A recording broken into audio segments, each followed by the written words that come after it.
Muscular Billionaire finds out. Surrogate is a virgin. Part 2. Hi viewers, don't scroll past this. Your heart led you here for a reason. Beautiful souls, I'm Mr. Daniel, and this isn't just a channel, it's your family. Today's story might be exactly what your soul needed to hear. If you feel the calling, comment, "I'm ready, Mr. Daniel," and let's begin this journey together. Your one comment keeps our family's heartbeat alive. Don't just watch. Become part of something greater. Now listen closely. 3 weeks ago, Destiny Williams walked into Hamilton Tower as a woman with nothing but a job offer and a desperate prayer. Today, she walked in as the most hated woman in America. Her face was everywhere. Her name was a weapon. And the billionaire who had sworn to protect her was about to discover that some enemies don't attack from the outside. They smile at you across boardroom tables. They shake your hand while plotting your destruction. They wait for years, patient, hungry, invisible, until the moment you finally let someone close enough to matter. Then they strike. Have you ever trusted someone completely, only to discover they were counting down to your destruction? Have you ever built something beautiful with your bare hands, only to watch someone burn it while you were still standing inside? Destiny Williams is about to face the fire. Derek Hamilton is about to face a ghost. And the woman behind it all? She's not finished yet. Stay with me through every chapter. Because this story has betrayals that will shock you, secrets that span decades, and a love that refuses to die, no matter how many people try to kill it. And if you're watching without subscribing, ask yourself this. What happens when the next chapter drops and you miss the moment that changes everything? Subscribe now, because what happens next will test everything you believe about trust, revenge, and the power of love that refuses to break. Now let me take you back to the morning everything fell apart. She had survived poverty, grief, and desperation. But nothing prepared Destiny Williams for the morning her face appeared on every gossip site in America with 3 words underneath. Billionaire's virgin scam. 3 weeks, 21 days of proving herself, of arriving early and leaving late, of earning respect through work so excellent that even the executives who had dismissed her at first were starting to nod when she spoke in meetings. 21 days of carefully avoiding Derek Hamilton's gaze across conference rooms. Of pretending her heart didn't race when his voice echoed through the floor. Of maintaining professional boundaries that felt thinner with every passing hour. Destiny had begun to believe that maybe, just maybe, she had outrun her past. Then the elevator doors opened on Monday morning. The 47th floor hummed with its usual frequency of power and ambition. Keyboards clicking, phones ringing, the smell of expensive coffee and carefully concealed desperation. But today, something was different. Conversations stopped mid-sentence. Heads turned. Eyes that had begun to warm over 3 weeks went cold and curious. A phone screen glowed in someone's hand, her photograph unmistakable even from 20 feet away. The headline beneath it rewrote everything she had worked to build. Billionaire's virgin scam. Leaked footage shows secret deal at fertility clinic. Destiny's legs threatened to buckle. She gripped her purse strap like it could hold her upright. Corinne Vance appeared at her elbow. The executive assistant's razor-sharp bob was perfectly styled as always, but her eyes held something new. Not judgment. Warning. HR wants to see you, Corinne said quietly. But I'm taking you to Mr. Hamilton's office first. I don't understand. What footage? How did anyone... Not here. Corinne's hand pressed against Destiny's lower back, guiding her forward through the gauntlet of stairs. Keep walking, head high. Don't give them the satisfaction. Her mother's voice echoed through her panic. William's women don't beg. They stand. Destiny lifted her chin and walked. The journey to Derek's office felt endless. Every step brought new whispers, new screens displaying her face, new versions of a truth twisted until she couldn't recognize it. Corinne pushed open the heavy oak doors. Derek stood with his back to the room, facing the wall of windows that overlooked Miami. His shoulders were rigid beneath his gray suit. His hands hung at his sides, but his fingers twitched like they wanted to wrap around someone's throat. "Leave us," he said without turning. Corinne closed the doors behind Destiny. The office felt smaller than she remembered, tighter, the air thick with something that might have been rage or might have been pain. "Derek, don't." His voice cut through the space like a blade. "Just give me a second." She waited, watched his reflection in the glass, saw the crack in his armor that he was trying desperately to hide. Then he turned. His eyes weren't cold. They were burning, but not at her. "I know who did this," he said quietly. "And when I'm done with them, they'll wish they'd never heard my name." Destiny stepped closer. "Who?" Derek pulled out his phone and showed her a text message. It had arrived 30 seconds after the footage went live. 5 words that made her blood turn to ice. "Miss me yet, darling? This is just the beginning." "Vivian," Derek said, the name dripping with venom. "My ex-fiancée. The one who taught me never to trust again." Destiny stared at the message, at the casual cruelty in those 5 words, at the promise of destruction wrapped in a question. She did this? Why? Because I ruined her life when I exposed her. Because she spent 3 years waiting for the perfect moment to destroy me. Because... His voice cracked. Because I finally let someone close enough to hurt. He looked at Destiny. Really looked at her. And she knows it. The next 3 hours were chaos. Derek's legal team flooded the building. PR specialists crafted statements that were immediately rejected. Board members called with thinly veiled threats. Through it all, Destiny sat in a conference room, watching her reputation burn on every screen. The leaked footage was grainy, but clear enough. Her walking into Hamilton Fertility Partners. Derek entering the clinic shortly after. Security camera angles that made innocent moments look damning. But the real damage was the audio. Someone had spliced together fragments of their conversation in room 7. Taken out of context, it sounded like negotiation, like transaction, like exactly what the gossip sites were claiming.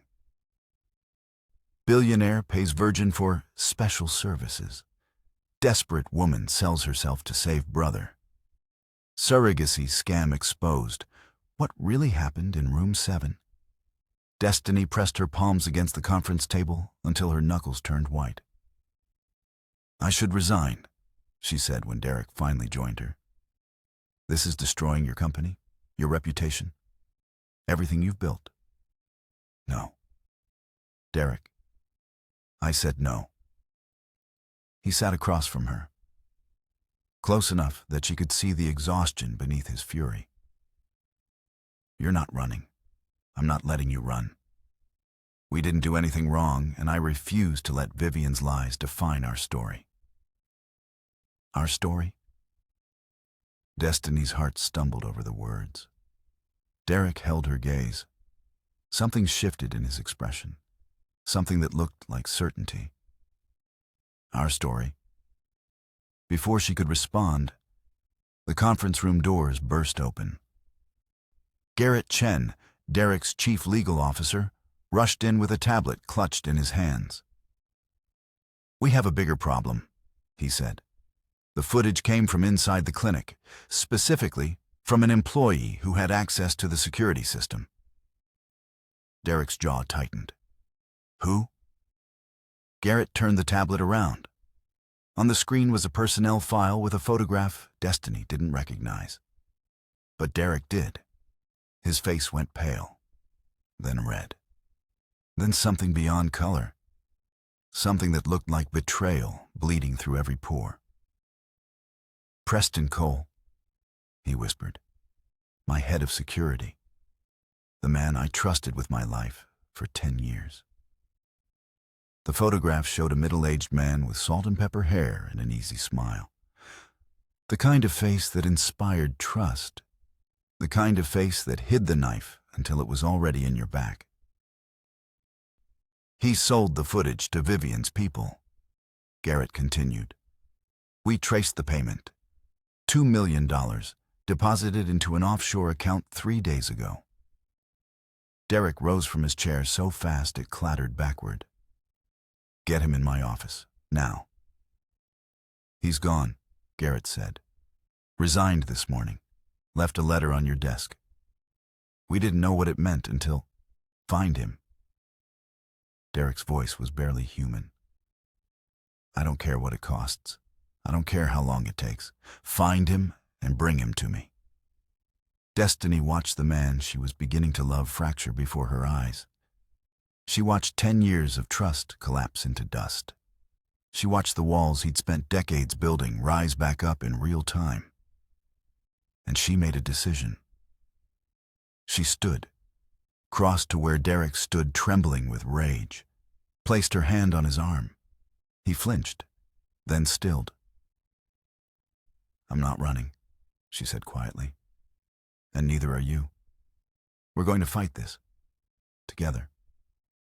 Derek looked down at her hand on his arm, then up at her face. Something in his expression broke, then rebuilt itself around her. "Together," he repeated. It sounded like a vow. Have you ever had your reputation destroyed by a lie? Ever watched people who smiled at you yesterday look through you today? Tell me in the comments. How did you survive it? And if you're still watching without subscribing, you're about to miss the moment everything escalates. The woman who started this war is about to step out of the shadows. Subscribe now. Because Vivian Ashford doesn't just want to destroy Derek Hamilton. She wants to break the woman he's falling in love with. Vivian Ashford had spent 3 years plotting her revenge. Now, watching Derek Hamilton's empire begin to crack, she smiled. Because destroying him was only phase 1. Breaking the woman he was starting to love, that was the real prize. The penthouse suite at the Fontainebleau Miami Beach cost $12,000 a night. Vivian considered it a bargain. She sat by the window, champagne flute catching the afternoon light, phone displaying the trending headlines. Each notification was a small victory. Each comment section a battlefield she was winning. 3 years ago, she had been the most envied woman in Boston, engaged to a self-made billionaire, photographed at every charity gala, destined for a life of influence and luxury. Then Derek had discovered the wire transfers. $80,000, funneled to an account belonging to her ex-boyfriend. A boyfriend she'd never actually stopped seeing. Vivian had expected Derek to rage, to throw things, to give her ammunition she could use against him later. Instead, he had gone quiet. Asked a single question. How long? And when she'd smiled, because she always smiled when cornered, it was her best defense, he had walked away. No screaming, no threats, just silence. That silence had destroyed her. Within 6 months, Derek's quiet influence had reached everywhere. Charity boards suddenly found her too controversial. Social clubs discovered scheduling conflicts whenever she applied. Even her own family had begun treating her like a liability. He had erased her from the world that mattered, made her a ghost in ballrooms that used to worship her, and he never once raised his voice. Vivian had learned something important in those dark months. Derek Hamilton's revenge wasn't fire. It was ice, slow, patient, absolute. Now it was her turn. She sipped her champagne and pulled up the footage again. Watched Derek walk into that clinic. Watched him sit across from the woman in the paper gown. Watched their hands touch during the handshake that lasted too long. Vivian's fingers tightened around the glass. She remembered Derek's hands on her skin. The way he had touched her like she was precious before he learned she was poison. The intensity of his focus when they made love. Like she was the only woman in the world. She had given that up for $80,000, and a man who didn't even have the courage to face Derek himself. It was the worst trade she had ever made. But watching the footage, watching the way Derek looked at this Destiny Williams, Vivian realized something that made her hatred burn even hotter. He had never looked at her like that. Not once. Not ever. Not in 2 years of engagement. This stranger, this broke nobody from Georgia, had gotten in 3 weeks what Vivian had begged for in 2 years. His vulnerability. The glass cracked in her hand. Wine-colored drops of blood mixed with champagne as she wrapped her palm. She didn't feel the pain. She was too busy planning. The footage was only phase 1. Preston Cole had promised her more. Security logs, personal files, enough ammunition to keep Derek bleeding for months. But the real weapon wasn't information. It was the woman. Vivian had studied Destiny Williams thoroughly. Read every background check Preston could provide, every financial record, every application she'd ever submitted. Including the one before Hamilton Fertility. The one from a smaller, cheaper agency. The one where Destiny had checked a different box. The one that would prove she was a serial liar. Vivian smiled as she dialed Preston's burner phone. Phase 2, she said when he answered. Send the other application to every news outlet. Make sure they know this virgin story is a pattern, not a one-time mistake. Preston's voice was nervous. Are you sure? If Hamilton traces this back to me? He already knows it was you. By now, half his legal team is trying to find you. But they won't. Because you're going to disappear for a while, and I'm going to make sure Derek is too busy putting out fires to chase you. This is getting dangerous.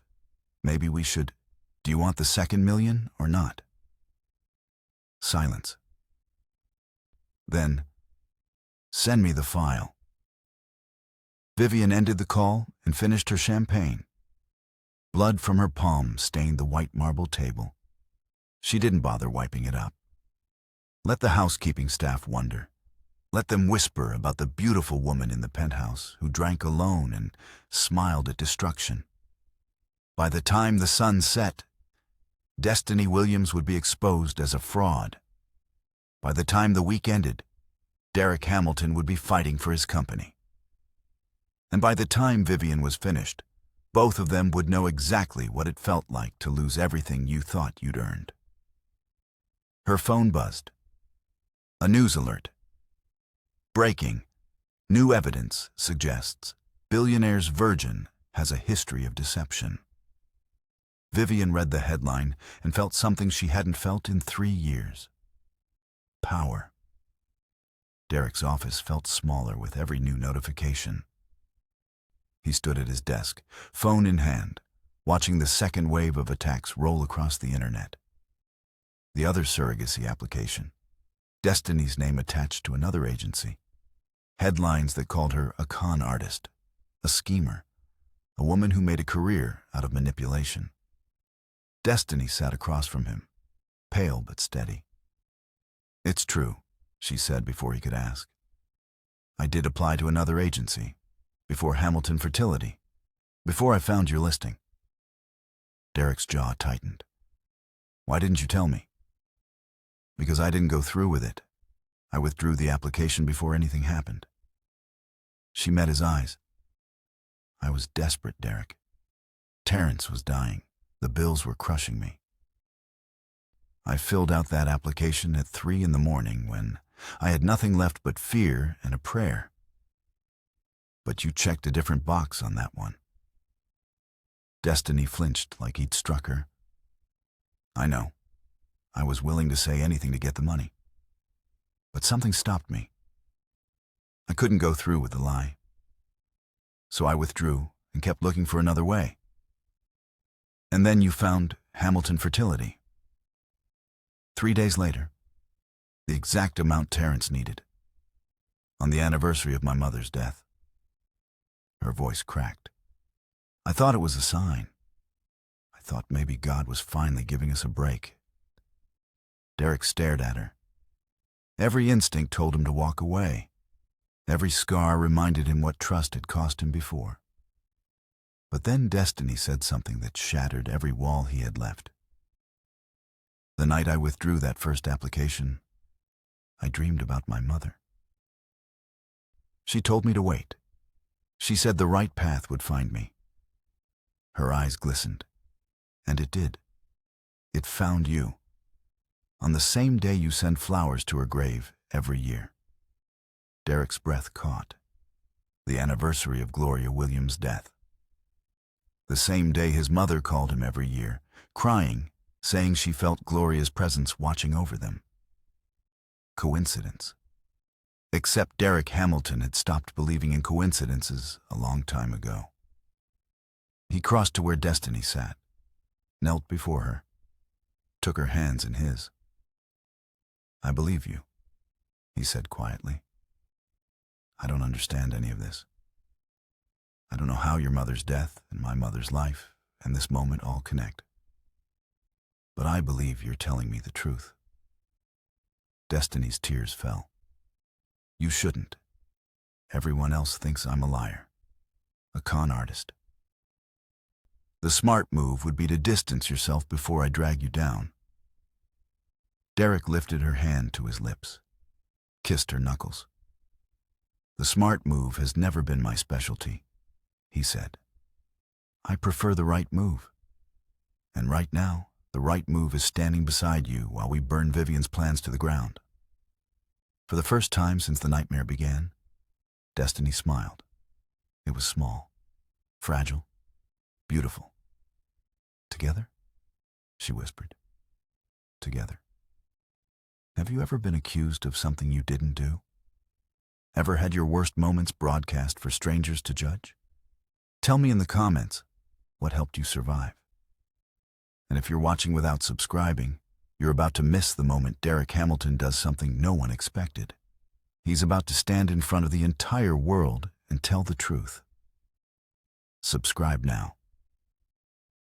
Because the press conference in the next chapter will change everything. Destiny had told herself the first lie didn't count. It was before Derek, before Hamilton Fertility.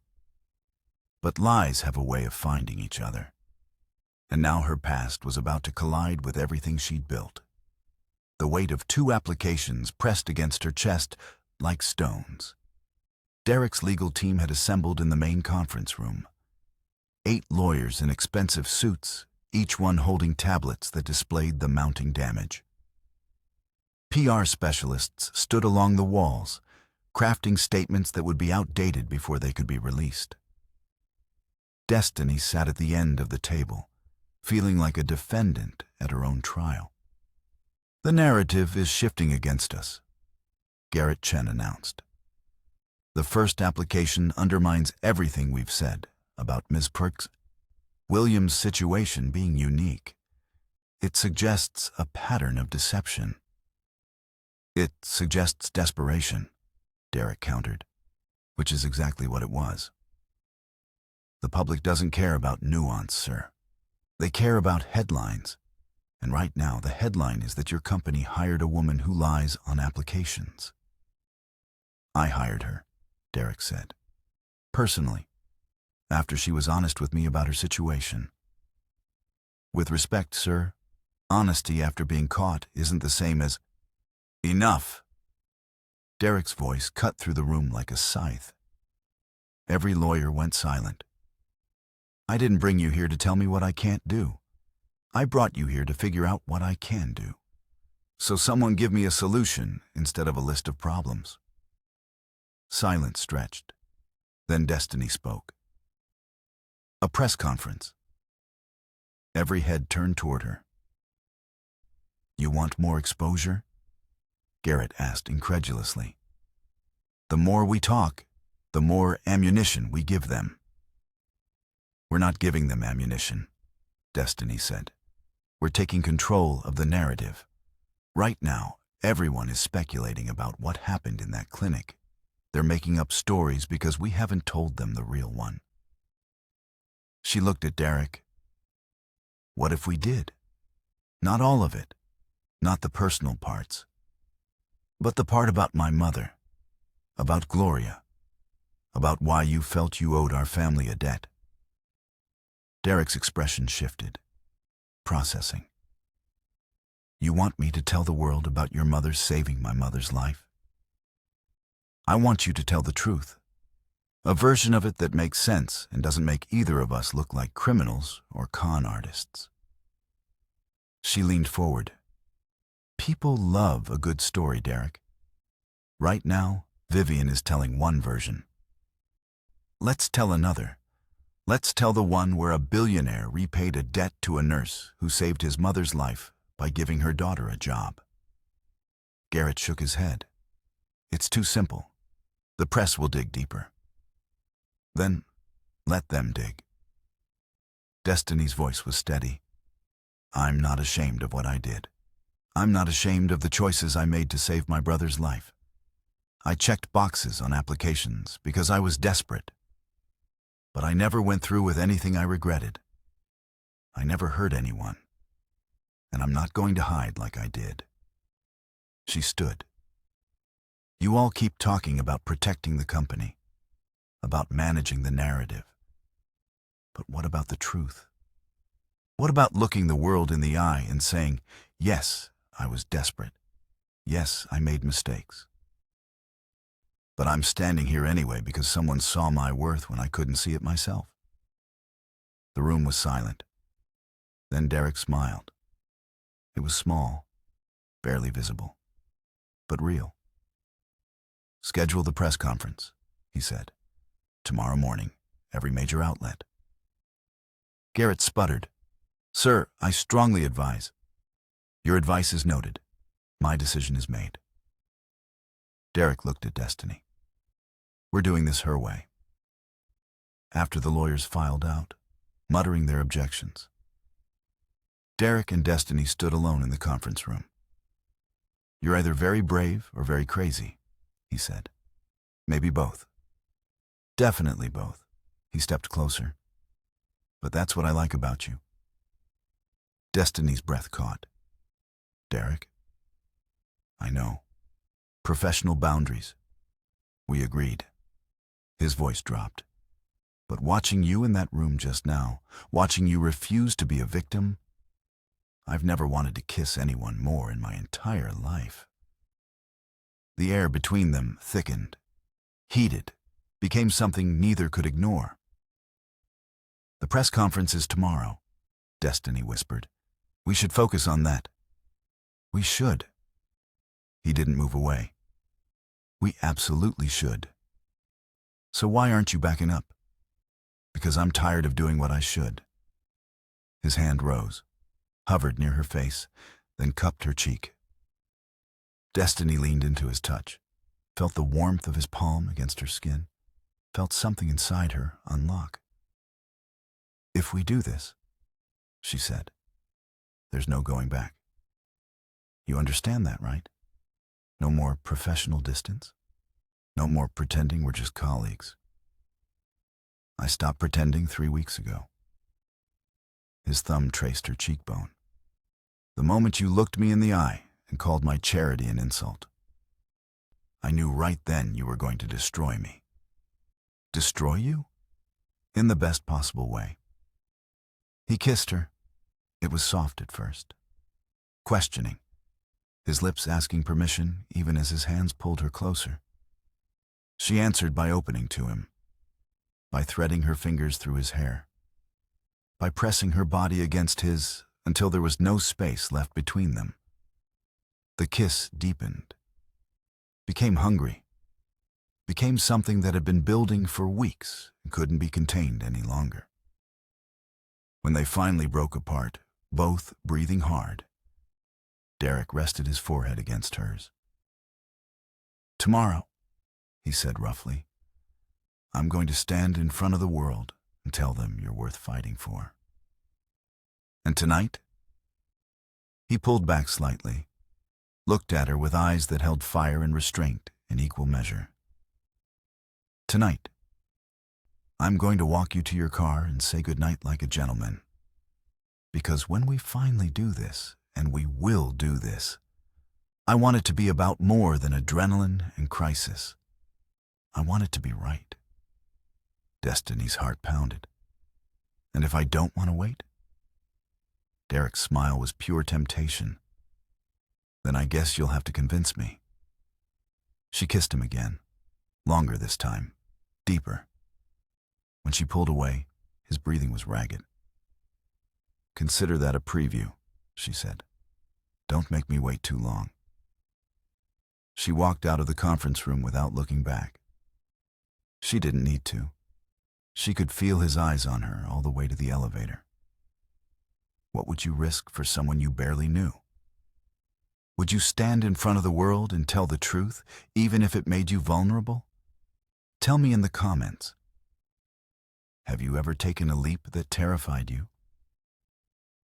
The press conference is next. Derek is about to say words that will change everything.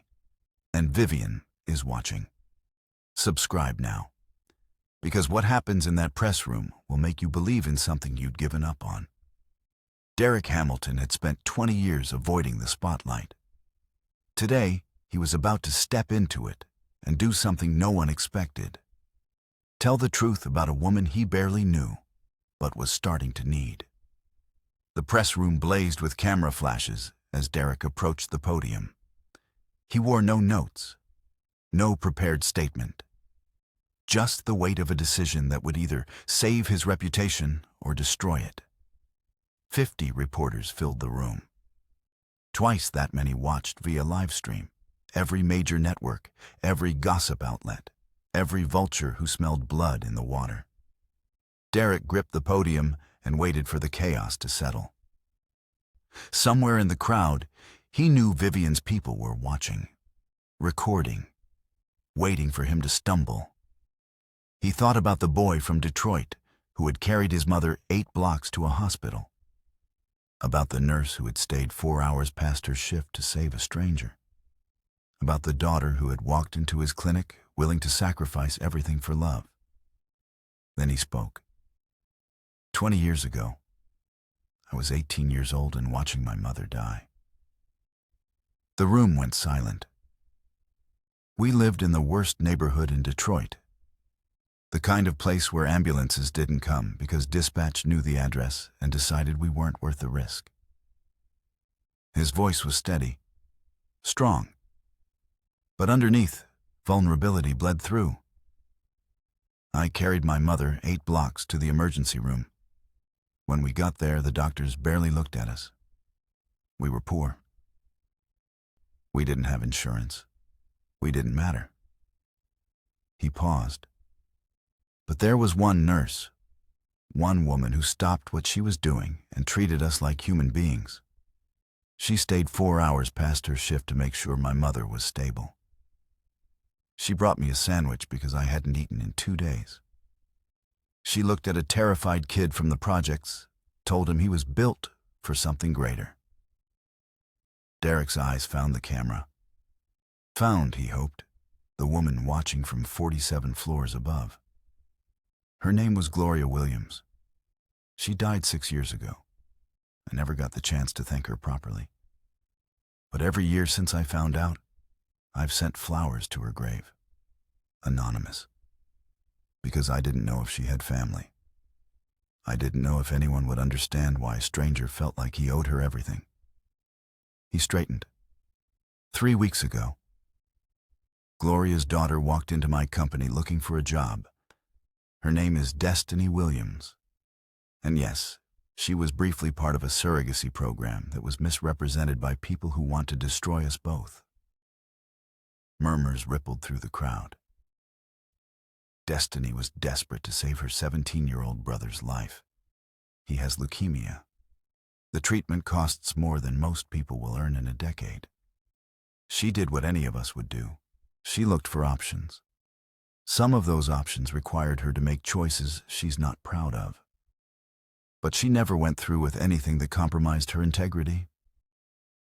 Derek's voice hardened. The footage you've seen was stolen by a former employee I trusted for 10 years. He sold it to someone who wants revenge for reasons that have nothing to do with Destiny Williams. This is not a scandal about surrogacy. This is a targeted attack on a woman whose only crime was trying to save her brother. He leaned into the podium. I hired Destiny Williams because she is brilliant, hardworking, and exactly the kind of person Hamilton Development needs. I am not going to fire her because some tabloid decided her desperation makes a good headline. And I am not going to apologize for protecting someone who deserves protection. The questions came like gunfire. Mr. Hamilton, are you romantically involved with Ms. Williams? Mr. Hamilton, what is your response to the other surrogacy application? Mr. Hamilton, do you expect shareholders to believe this is purely professional? Derek held up a hand. I'm going to say this once. What happens between me and Destiny Williams personally is none of your business. What matters is that she is innocent of the accusations being made against her, and I will use every resource at my disposal to prove it. He stepped back from the podium. That's all. He walked out of the press room without looking back, without answering the shouted questions, without giving them any more ammunition. 47 floors above, Destiny watched the broadcast with tears streaming down her face. Corinne Vance stood beside her, arms crossed, a hint of moisture in her own sharp eyes. Well, Corinne said quietly, I've worked for that man for 8 years. I've never seen him do anything like that. Destiny couldn't speak. Her throat was closed around something too large for words. Derek Hamilton, the Iceman, the man who trusted no one, had just stood in front of the world and declared her worth fighting for. Her phone buzzed. A text from Derek. Dinner. Tonight. My place. We need to talk about what happens next. Her fingers trembled as she typed back. What time? His response came immediately. 8 p.m. Don't eat first. I'm cooking. Destiny stared at the screen. Derek Hamilton, billionaire, man of walls, was going to cook for her. She didn't know whether to laugh or cry. She settled for both. Go, Corinne said softly. I'll handle things here. You've earned this. Destiny looked at the woman who had been skeptical of her from day one, who had watched her with assessing eyes and sharp questions. Now those eyes held something like approval. Thank you, Destiny whispered. Corinne almost smiled. Thank me by not breaking his heart. He's had enough of that for one lifetime. Destiny nodded. Then she went to get ready for a dinner that would change everything. Would you risk your reputation to protect someone you were falling for? Would you stand in front of the world and declare them worth fighting for? Tell me in the comments. What would it take for you to be that brave? Tonight is the night. Dinner at Derek's penthouse. The walls are coming down. Subscribe now. Because what happens next will make you believe in second chances. She had been in mansions before, but only through service entrances with a mop in her hand. Tonight, Destiny Williams walked through Derek Hamilton's front door as a guest, and the way he looked at her made her forget she'd ever felt invisible. The elevator opened directly into the penthouse. Destiny stepped out and stopped breathing. Floor-to-ceiling windows wrapped around 3 walls, the Miami skyline glittering like scattered diamonds against black velvet. The space was vast but warm, filled with textures that invited touch: leather, wood, soft fabrics in earth tones. But what struck her most was what it wasn't. No cold marble, no museum-quality emptiness. No evidence of a man who lived in his office and slept in his car. This was a home. Derek appeared from the kitchen, wearing jeans and a black t-shirt that clung to muscles usually hidden beneath tailored suits. His feet were bare, his hair slightly disheveled. He looked younger, more real, more dangerous. "You found it," he said, a hint of nervousness beneath the confidence. "Your directions were good." "I meant the door." He smiled. "Most people get confused by the private elevator." "I'm not most people." "No." His eyes traveled over her, not predatory, but appreciating. "You're definitely not." Destiny had chosen carefully. A simple dress in deep blue, heels that made her legs look endless, minimal jewelry, hair loose around her shoulders. She had wanted to look like a woman worth fighting for. From the expression on Derek's face, she had succeeded. "Something smells incredible," she said, stepping further into the space. "My mother's recipe, chicken and dumplings, Detroit style." He gestured toward the kitchen. "She taught me to cook before I could read. Said a man who can't feed himself is a man who'll always be dependent on someone else." She sounds wise. She was everything. Derek's voice softened. Still is. Destiny followed him into the kitchen, where pots simmered, and the air was thick with comfort and spice. She watched him move with surprising grace, checking temperatures, adjusting seasonings, moving between tasks with the efficiency of someone who had done this 1,000 times. "I expected caterers," she admitted. "I considered it. But tonight felt like it needed to be personal." He glanced at her over his shoulder. "Everything about you makes me want to be personal." Her heart stumbled. "Derek, I know. We should talk about what happened today. The press conference, Vivian, all of it." He turned to face her fully. "But can we have 1 hour where none of that exists? 1 hour where we're just 2 people who like each other sharing a meal?" Destiny thought about everything waiting outside these walls. The accusations, the betrayals, the uncertain future.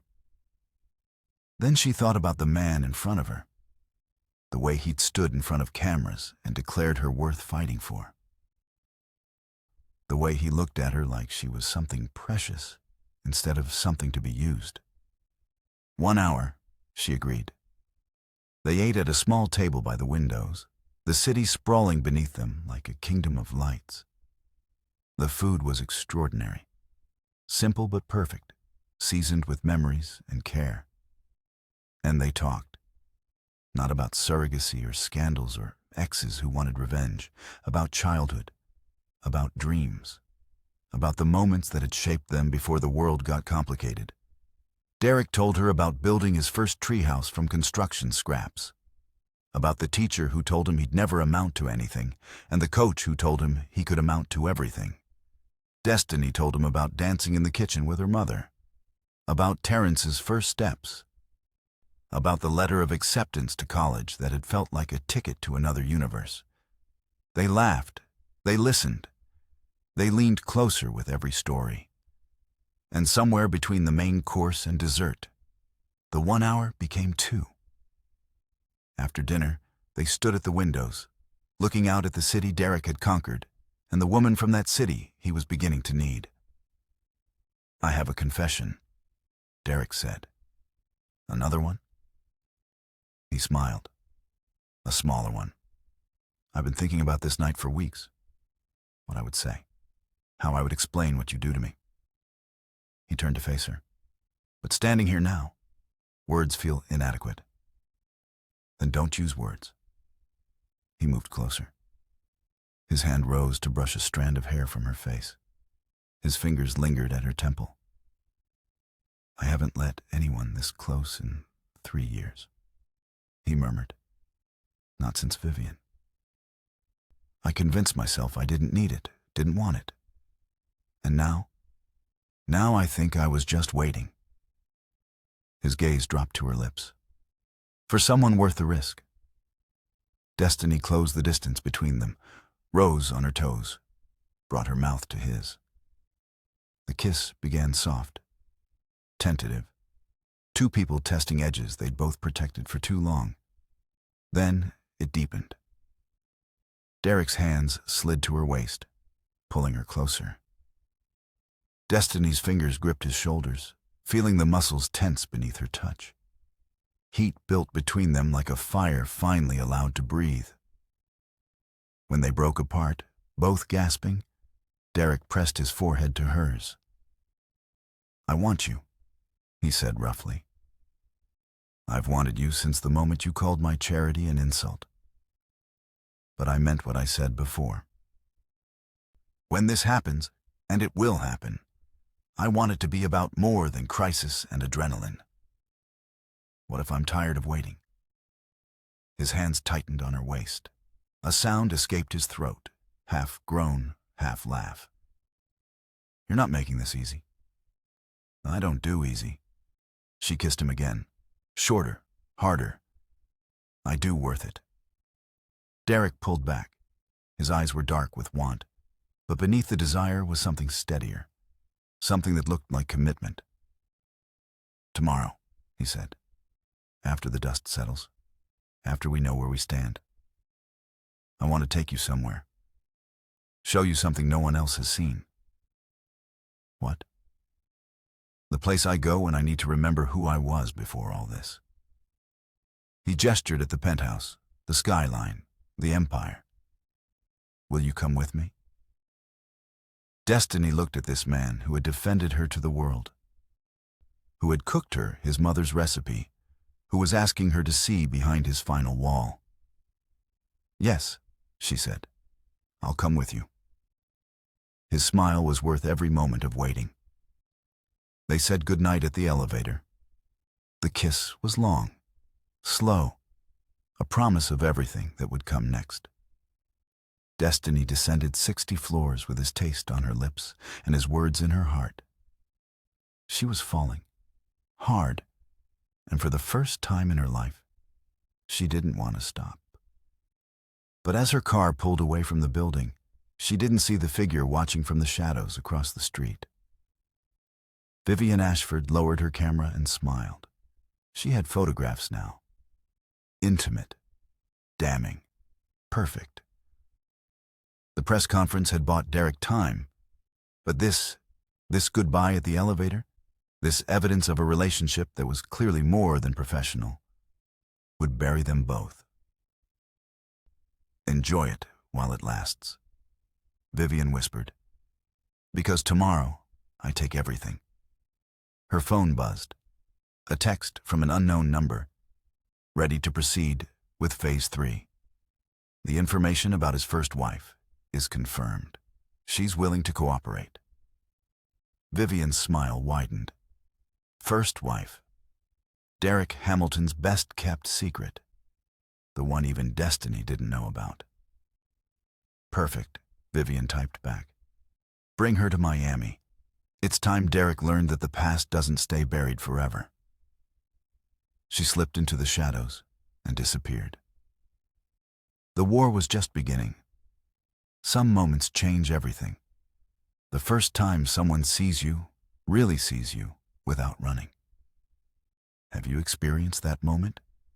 Tell me about it in the comments. But don't get too comfortable, because the woman from Derek's past is about to arrive. And she's carrying secrets that could destroy everything. Subscribe now, because the next chapter reveals a truth Derek has been hiding for 17 years. I'm Mr. Daniel, and I'll see you in the next chapter. The doctor's face told her everything before a single word was spoken. And in that sterile hospital room, Destiny Williams learned that sometimes miracles come wrapped in impossible odds. The drive to Emory University Hospital had taken 5 hours. 5 hours of interstate highways and gas station coffee, and a silence that felt more like prayer than awkwardness.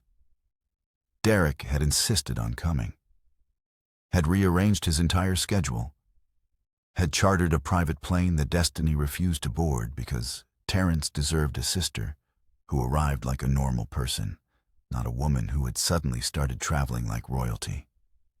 So they drove, together, his hand finding hers across the center console more times than she could count. Now they stood outside room 412, and Destiny couldn't make her feet move. "Hey." Derek's voice was soft. His hand pressed against her lower back, warm and steady. "Whatever happens in there, you're not facing it alone." She nodded, couldn't speak. Her throat had closed around hope and fear in equal measure. The door opened. Dr. Vivienne Chen stood in the doorway, a woman whose face Destiny had memorized over months of video calls and desperate questions. The oncologist's expression was unreadable for one eternal moment. Then she smiled. "Ms. Williams, I have very good news." Destiny's knees buckled. Derek caught her. "The experimental treatment is working beyond our expectations," Dr. Chen continued, stepping aside to let them enter. "Terrence's latest scans show significant reduction in cancerous cells. His blood work is improving weekly. We're not ready to use the word cured, but remission is no longer a hope. It's a probability." The room swam. Colors blurred. Sound faded to a distant hum. Then she heard her brother's voice. "Sis, you gonna stand there crying all day or come give me a hug?" Terrence sat up in his hospital bed, grinning that gap-toothed smile that had carried Destiny through every dark moment of the past year. His head was still bald from chemotherapy. His arms were thin. But his eyes were alive in a way she hadn't seen in months. She crossed the room in 3 steps and wrapped herself around him. "Careful," he laughed, patting her back. "I'm still hooked up to like 7 machines." "I don't care." Her voice was muffled against his shoulder. "I don't care about anything except you're okay. You're going to be okay." "I told you."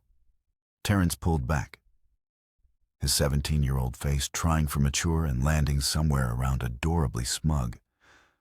"I told you I was going to beat this thing." "You did." Destiny wiped her eyes. "You really did." Then Terrence's gaze shifted, landed on the man standing quietly by the door. His expression changed, sharpened into something protective and assessing. "So," Terrence said slowly, "you must be the billionaire." Derek stepped forward, completely unfazed by the teenage scrutiny. "Derek Hamilton. And you must be the brother who's been fighting cancer like it owes you money." Terrence blinked, then laughed. "I like him," he announced to Destiny. "He's funny for a rich guy." "Thanks." Derek pulled a chair to the bedside. "I've been practicing that line for 3 hours." "Seriously?" "Seriously. Your sister said you were tough. I figured I needed material." Terrence studied Derek with the careful attention of a boy who had been the man of his family since childhood, who had watched his sister sacrifice everything for his survival, who knew exactly what it meant when a powerful man showed up at a hospital bedside. "She's been through a lot," Terrence said quietly. "My sister. She doesn't let people see it, but I do. I've watched her work herself half to death trying to pay my bills. Watched her pretend she wasn't scared every time the doctors had bad news." His eyes locked with Derek's. "So, if you're just here because she's pretty, or because it makes you look good, you should leave now. Because she deserves someone who actually sees her, not someone who just likes what she can give him." The room went silent. Destiny opened her mouth to apologize, to smooth over her brother's bluntness. But Derek held up a hand. "You're right," Derek said. "She does deserve that. She deserves someone who sees every part of her, the strength, the fear, the sacrifice, the stubborn pride that won't let her accept help even when she's drowning." He glanced at Destiny, then back at Terrence. "I can't promise I'll never screw up. I can't promise the road ahead won't be rough. But I can promise that I see her. Really see her, and I'm not going anywhere." Terrence held his gaze for a long moment. Then he nodded. "Okay," he said simply. "You can stay." Derek's smile was genuine, relieved. "Thanks for the approval. Don't let it go to your head. I reserve the right to change my mind." "Fair enough." The rest of the day passed in a blur of good news and cautious celebration. Darcelkerast Chen explained the treatment plan going forward. More monitoring, more tests. But the trajectory was positive. For the first time in over a year, the word future felt like something real instead of a desperate wish. By evening, Terrence was exhausted. The emotional high had drained what little energy the treatment left him. He fell asleep mid-sentence, his hand still holding Destiny's. She sat beside his bed, watching him breathe, letting the reality sink in. Her brother was going to live. Derek appeared in the doorway with 2 cups of coffee from the hospital cafeteria. "Figured you could use this." She accepted the cup, their fingers brushing. "Thank you. For everything today. You didn't have to come." "Yes, I did." He settled into the chair beside her, their knees touching in the cramped space. "He's a good kid," Derek said quietly. "Sharp, protective. He reminds me of myself at that age. He's had to grow up fast. So did I." Derek's hand found hers, their fingers intertwining. "Maybe that's why I recognize it." They sat in comfortable silence, watching Terrence sleep. The monitors beeped their steady rhythm. The hospital hummed with distant activity. "I used to dream about moments like this," Destiny whispered. "Sitting in a hospital room and hearing good news instead of bad. I dreamed about it so many times that I stopped believing it could actually happen. And now?" She looked at him, at this man who had appeared in her life like a storm and somehow become her shelter. "Now I'm starting to believe in a lot of things I'd given up on." Derek lifted their joined hands and pressed his lips to her knuckles. "Good," he murmured against her skin. "Because I have plans for us, Destiny Williams. Big plans. And they all require you believing in impossible things." Her heart swelled. What kind of plans? The kind that start with dinner and end with forever. Before she could respond, Terrence stirred, mumbled something in his sleep about gross and get a room. They both laughed. And for one perfect moment, everything was exactly as it should be.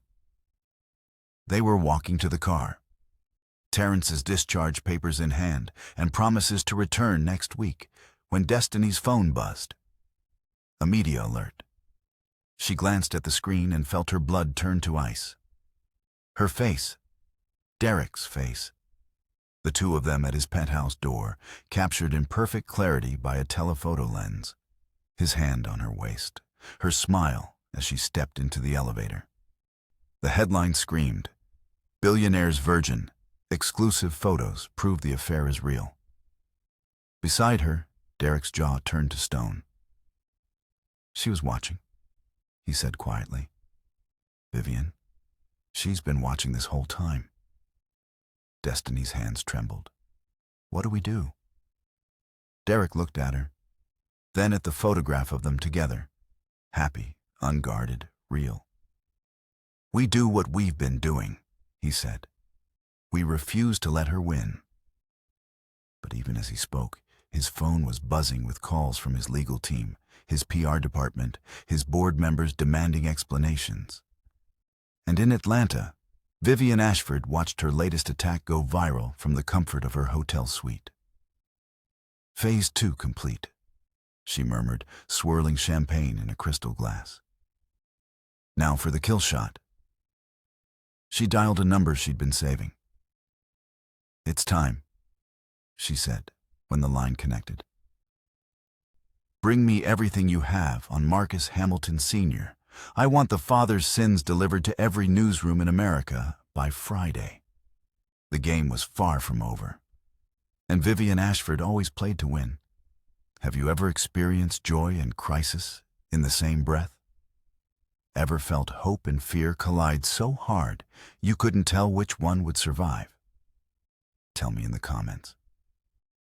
How do you keep going when the world won't let you rest? Vivian's next move is coming, and it's going to dig up bones that have been buried for decades. Subscribe now. Because Derek Hamilton is about to face the one ghost he thought he'd escaped forever. She didn't want him back. She wanted him broken. And if destroying the woman he loved was the path to his destruction, Vivian Ashford would walk it with a smile. The new footage hit the internet at 6 a.m. on a Wednesday. Not just photographs this time. Video. Security camera footage from the Hamilton Tower lobby showing Derek and Destiny arriving together, leaving together. The casual intimacy of two people who had stopped pretending they were just colleagues. The narrative had shifted. Billionaire's pet project. How Destiny Williams seduced her way into Hamilton's empire. Con artist or victim? The truth about the virgin who caught a billionaire. From surrogacy to scandal. Inside Derek Hamilton's most expensive mistake. Destiny sat in her office.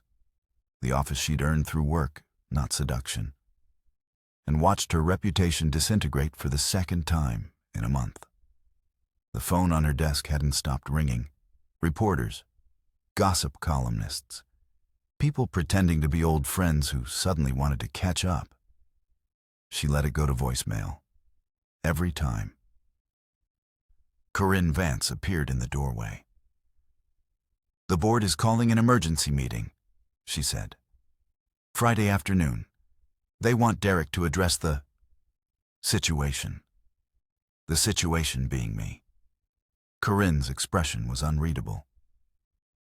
The situation being everything. The footage, the relationship, your hiring process. My hiring process was legitimate. Derek wasn't even supposed to be involved. I know. Corinne held up a hand. I'm not accusing you of anything, but the board doesn't care about truth.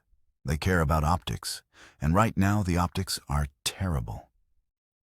Destiny closed her eyes. What are they asking for? Officially, a formal review of your employment? And unofficially? Corinne hesitated. Your resignation. They think it's the cleanest way to make this go away. The words hit like a physical blow. Everything she'd worked for. Everything she'd earned. Gone because a bitter ex-girlfriend couldn't stand to see Derek Hamilton happy. I'm not resigning. I didn't think you would. Corinne almost smiled. Good. Don't give them the satisfaction. The call came 3 hours later. Destiny didn't recognize the number, but something made her answer anyway. Intuition. Curiosity. The same recklessness that had led her to walk into Hamilton Fertility Partners with a lie on her application and a prayer in her heart. Destiny Williams. The voice was honey over ice. Feminine, cultured, dangerous. We haven't been properly introduced. I'm Vivian Ashford. Destiny's grip tightened on the phone. I know who you are. Good. Then we can skip the pleasantries. A soft laugh. I wanted to give you a friendly warning, woman to woman. Before things get worse. Worse than having my face plastered on every gossip site in America? Oh, darling, much worse. What's happening now is just the appetizer. Vivian's voice dropped. I have information about Derek that will destroy him. Information he's kept hidden for his entire adult life. Information that makes your little surrogacy scandal look like a parking ticket. Destiny's heart pounded, but she kept her voice steady. Then why are you calling me? Why not just release it?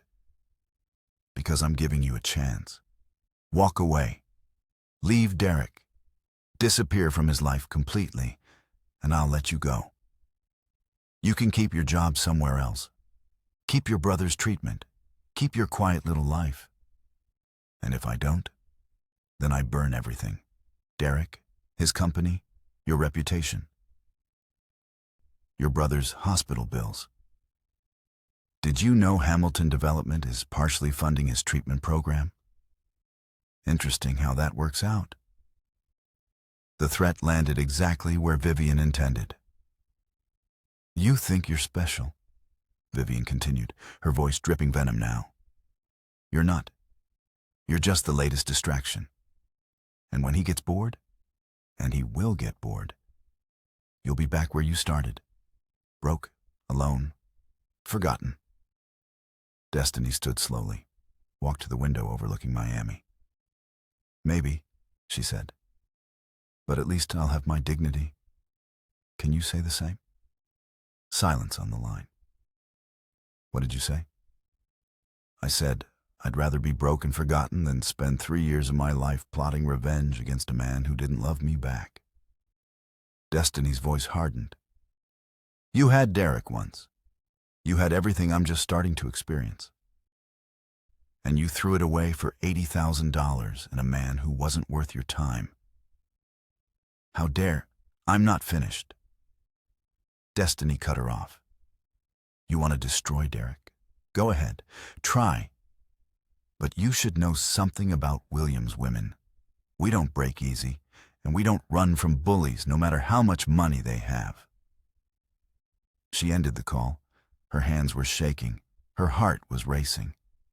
But beneath the fear, something else burned. Fury.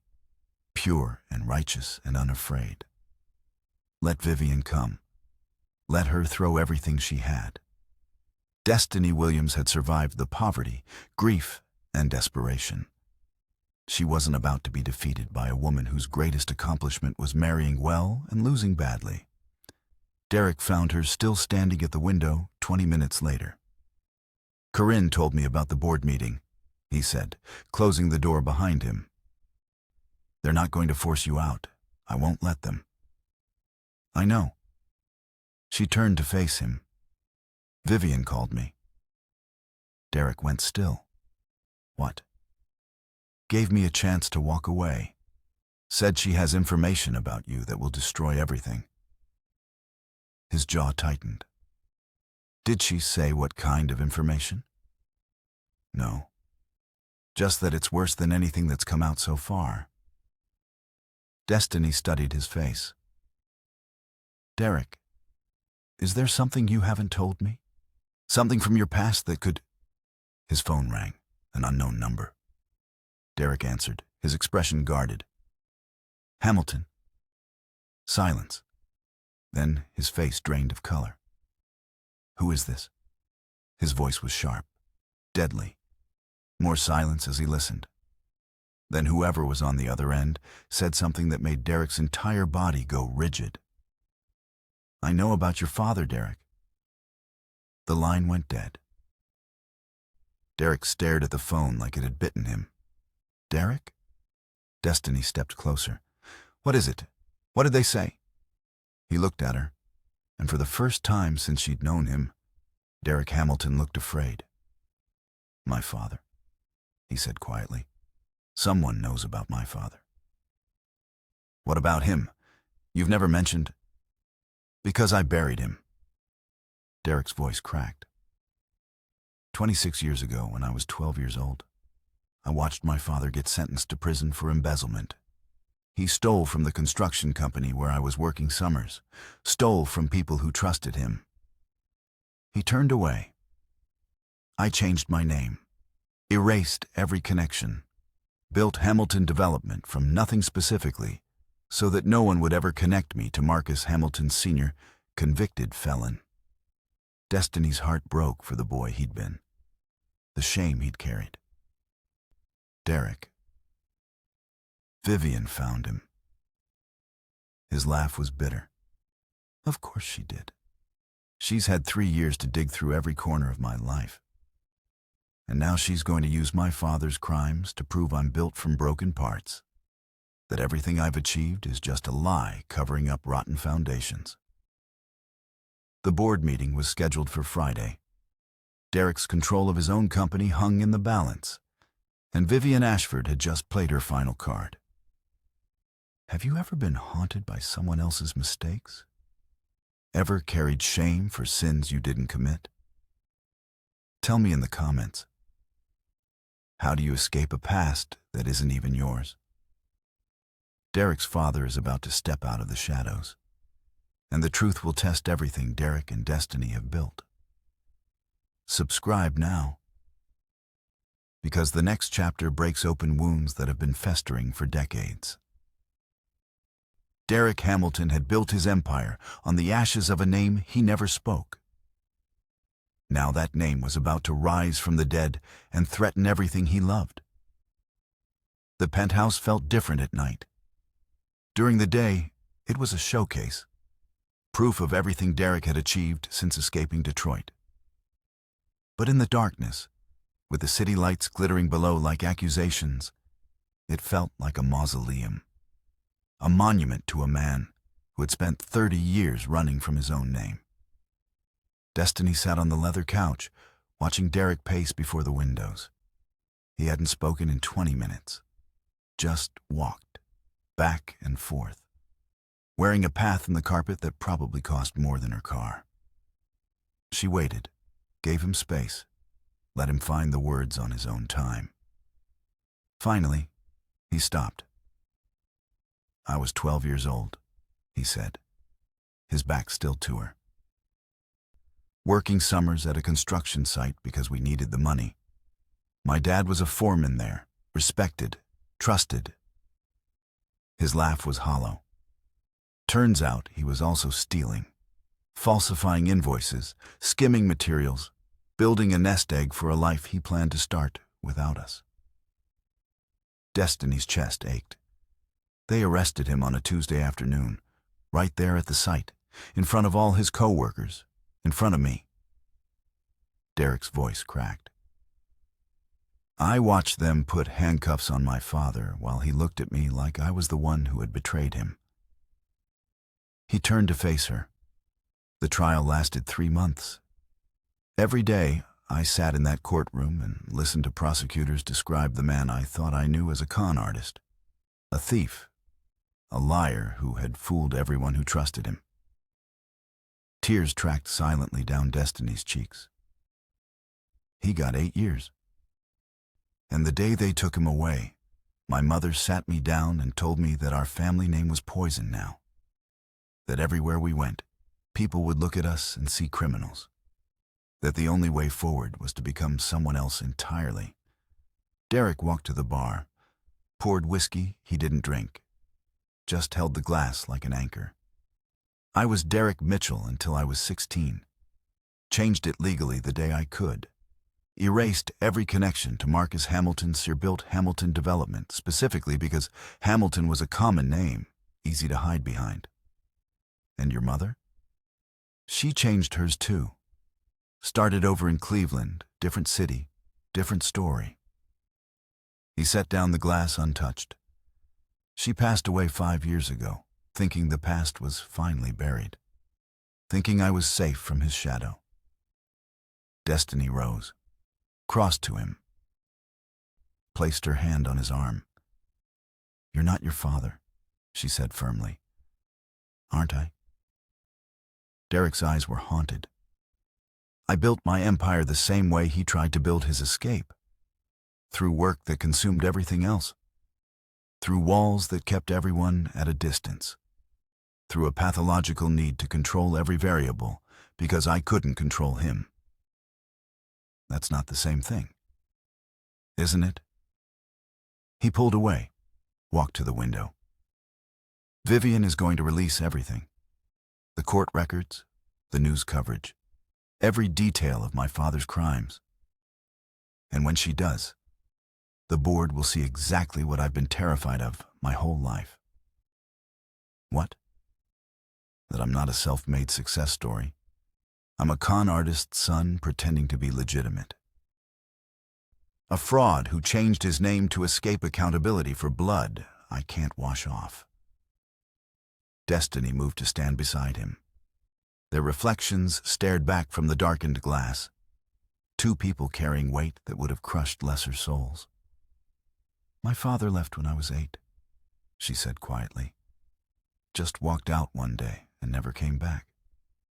For years I wondered what I had done wrong. What had made him choose to disappear. Derek looked at her. I used to be terrified that I had inherited whatever broken thing made him leave. That one day I would wake up and feel the same urge to abandon everyone who loved me. She met his eyes. But I'm 30 years old now, and I've never run from anyone who needed me. I've worked myself half to death trying to keep my family together. I've sacrificed things I loved to protect people I loved more. She took his hand. You're not your father's choices, Derek. You're not his crimes or his cowardice or his failures. You're the man who carried his mother 8 blocks to a hospital. You're the man who built something real from nothing. You're the man who stood in front of the world and told the truth about me when it would have been easier to lie. Her grip tightened. That's not a con artist's legacy. That's a good man's proof. Something broke in Derek's expression. The armor he'd worn for 30 years cracked, and underneath was a boy who had never been allowed to grieve his father's betrayal. He pulled her close, buried his face in her hair. His shoulders shook with sobs he'd been holding back since he was 12 years old. Destiny held him, stroked his back. Let him fall apart in her arms because she knew that sometimes breaking down was the only path to building back up. They stood like that for a long time, until his breathing steadied, until the tremors stopped. When he finally lifted his head, his eyes were red but clear.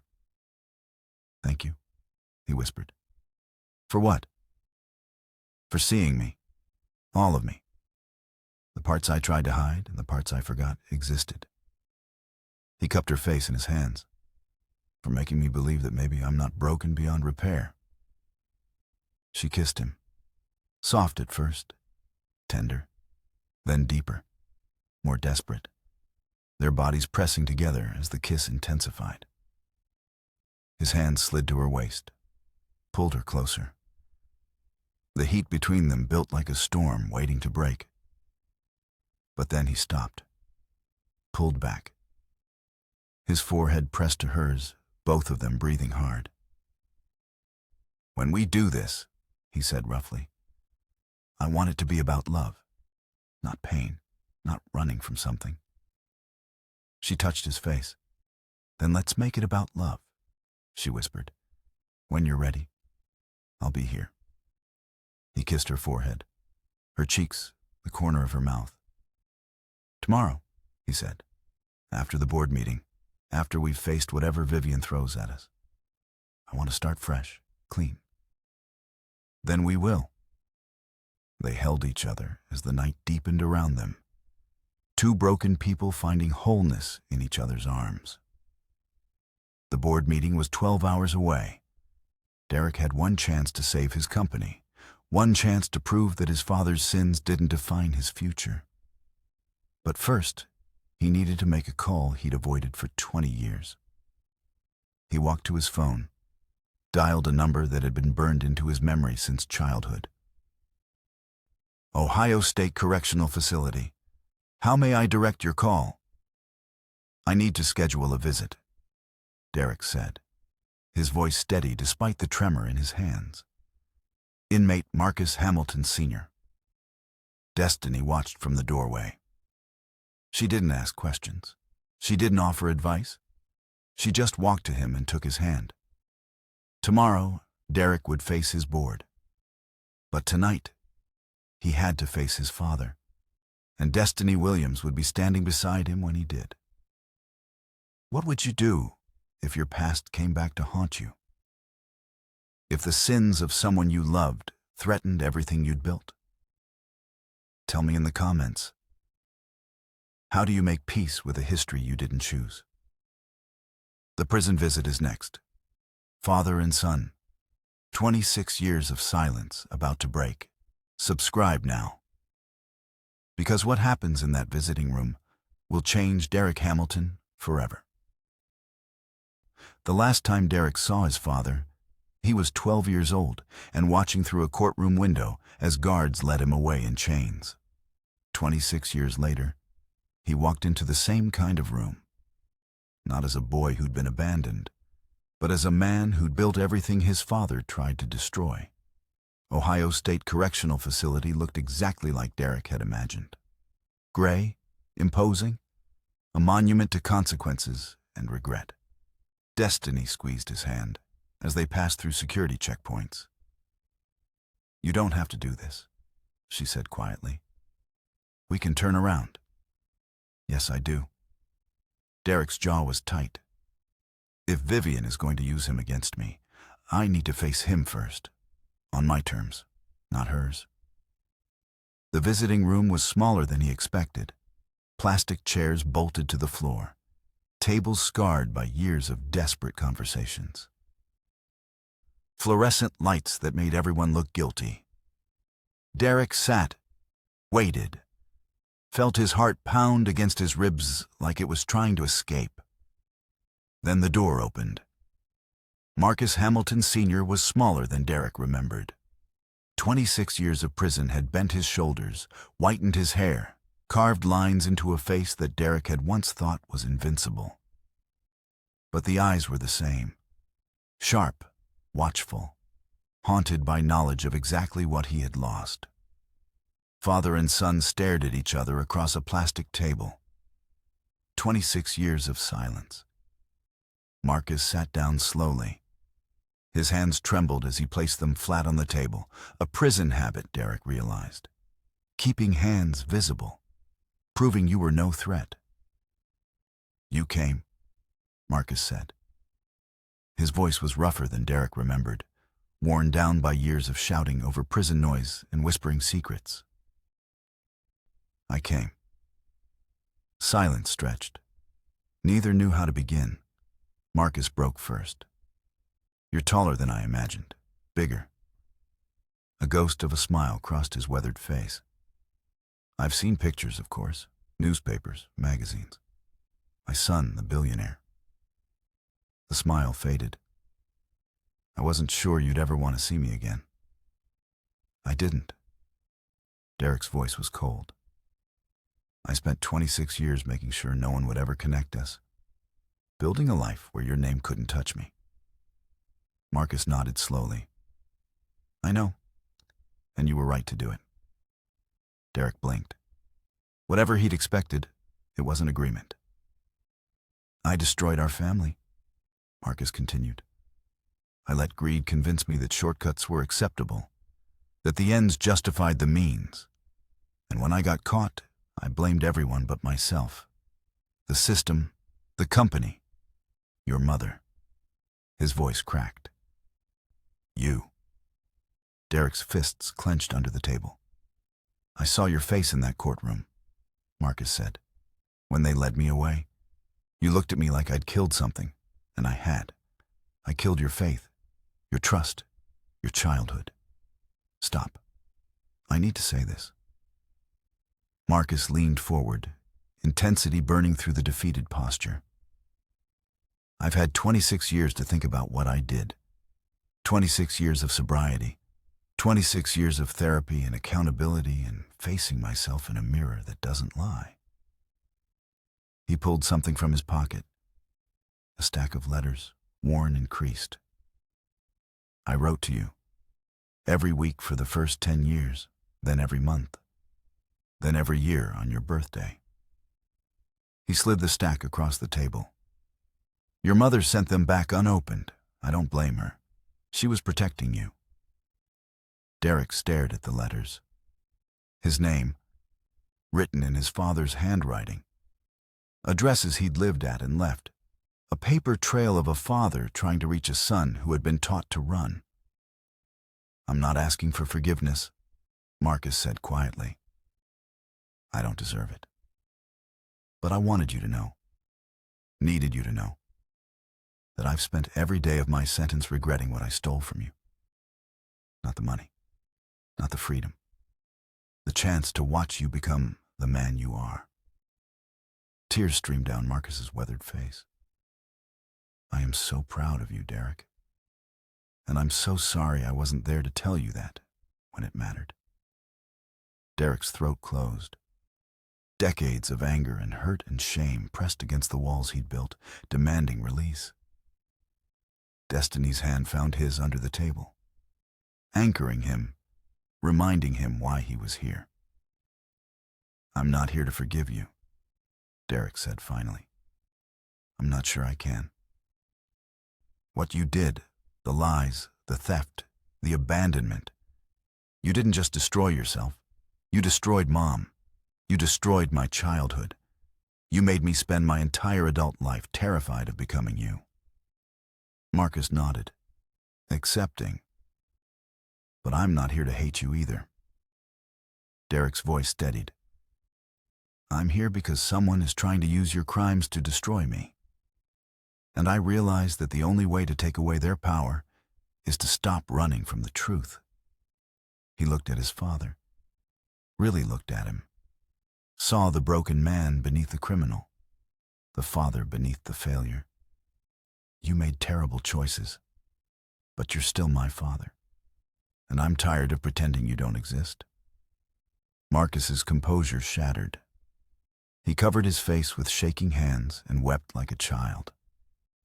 Derek didn't move to comfort him. That bridge was still too burned to cross. But he didn't leave either. He sat. He witnessed. He let his father's grief wash over the table between them. And when the visit was over, when the guards came to escort Marcus back to his cell, father and son exchanged a look that held something neither had felt in 26 years. Not forgiveness, not love, but maybe the first step toward understanding. In the car afterward, Destiny took Derek's hand.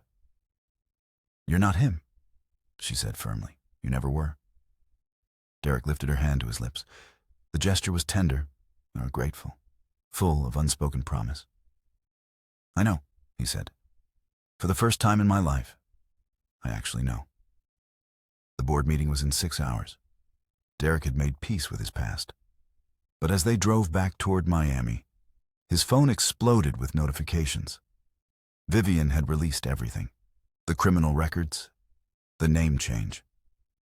Every buried secret now broadcast to the world.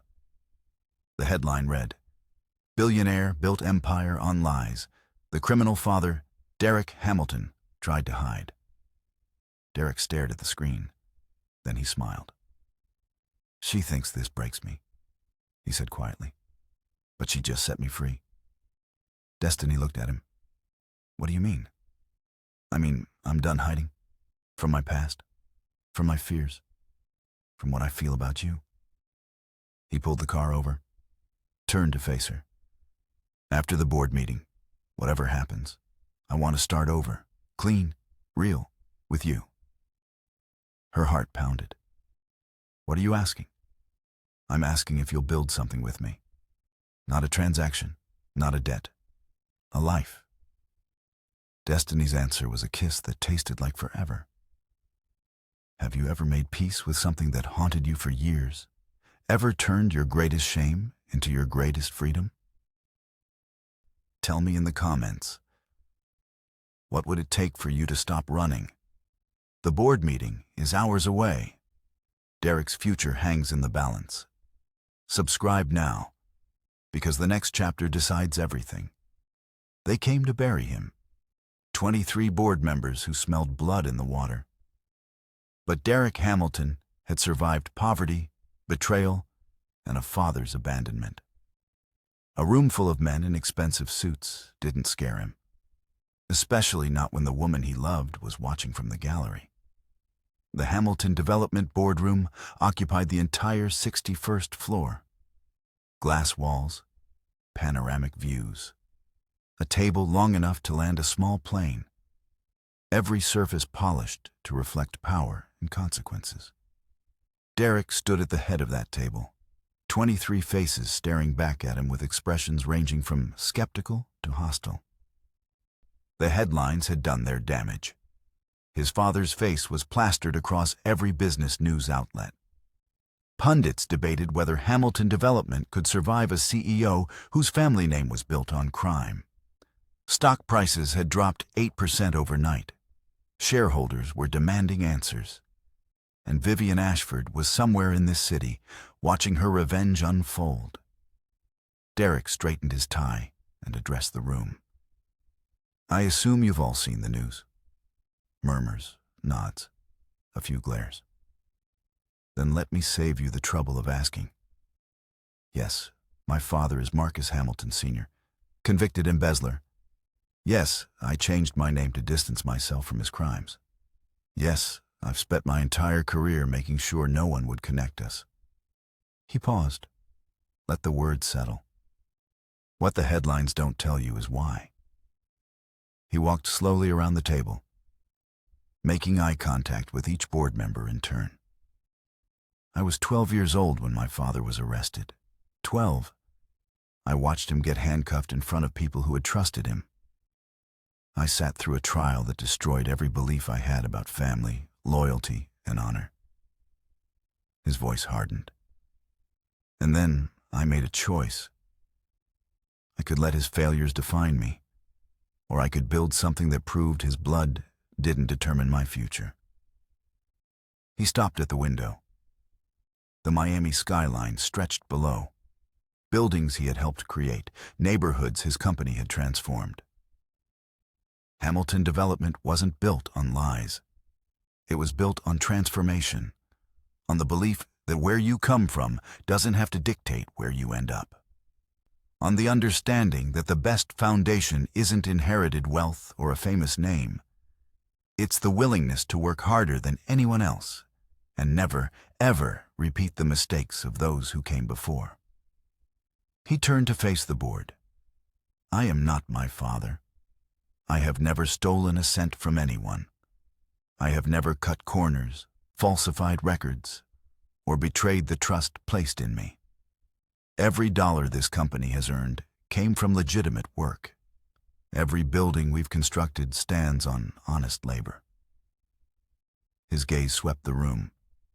"If that's not enough for you, if my father's crimes from 26 years ago matter more than my record over the past 2 decades, then vote me out. But do it knowing that you're punishing a man for sins he didn't commit. Punishing him for having the audacity to overcome the hand he was dealt." Silence. Then Gerald Morrison, the oldest board member, cleared his throat. "I've known about your father for 15 years, he said quietly. The room went still. Derek blinked. "What?" "Did my own research when I first invested. Wanted to know who I was betting on." Morrison leaned back in his chair. "I chose to invest anyway, because I could see what you were building. Not a lie, a redemption." He looked around the table. The man standing before us didn't hide his past because he was ashamed of being a criminal. He hid it because he was ashamed of being a victim. There's a difference. Murmurs rippled through the room, some hostile, some thoughtful. "I move that we table the leadership review," Morrison continued, "and instead focus on what actually matters, the performance of this company under Derek Hamilton's leadership." Another voice spoke up, then another. Board members who had come to bury Derek found themselves reconsidering. The vote was close, closer than Derek wanted to admit. But when the final count came in, He had retained control by a margin of 3 votes. He was still CEO. Hamilton Development would survive. And Vivian Ashford's best weapon had just backfired. Destiny was waiting in his office when he emerged from the boardroom. She had watched the entire meeting from the gallery, had seen him transform his greatest shame into his greatest strength, had watched a room full of predators become, if not allies, at least respectful opponents. "You did it," she said when he closed the door behind him. "We did it." He crossed to her in 3 strides. "I couldn't have faced any of this without you. You faced your father alone." "No." He took her face in his hands. "You were there. In my heart, in my head, reminding me why I was fighting." He kissed her.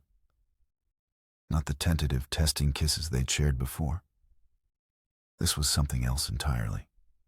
Victory and relief and hunger all wrapped together, crashing over them like a wave. Destiny's arms wrapped around his neck. His hands slid to her waist, pulling her closer until there was no space left between them. "Tonight," he said against her lips. "My penthouse. No interruptions. Just us. Just us." Their foreheads touched, both breathing hard, both knowing that everything was about to change. "Tonight," she agreed. He kissed her once more, a promise, and then they separated. There were still meetings to attend, damage control to manage, a company to reassure.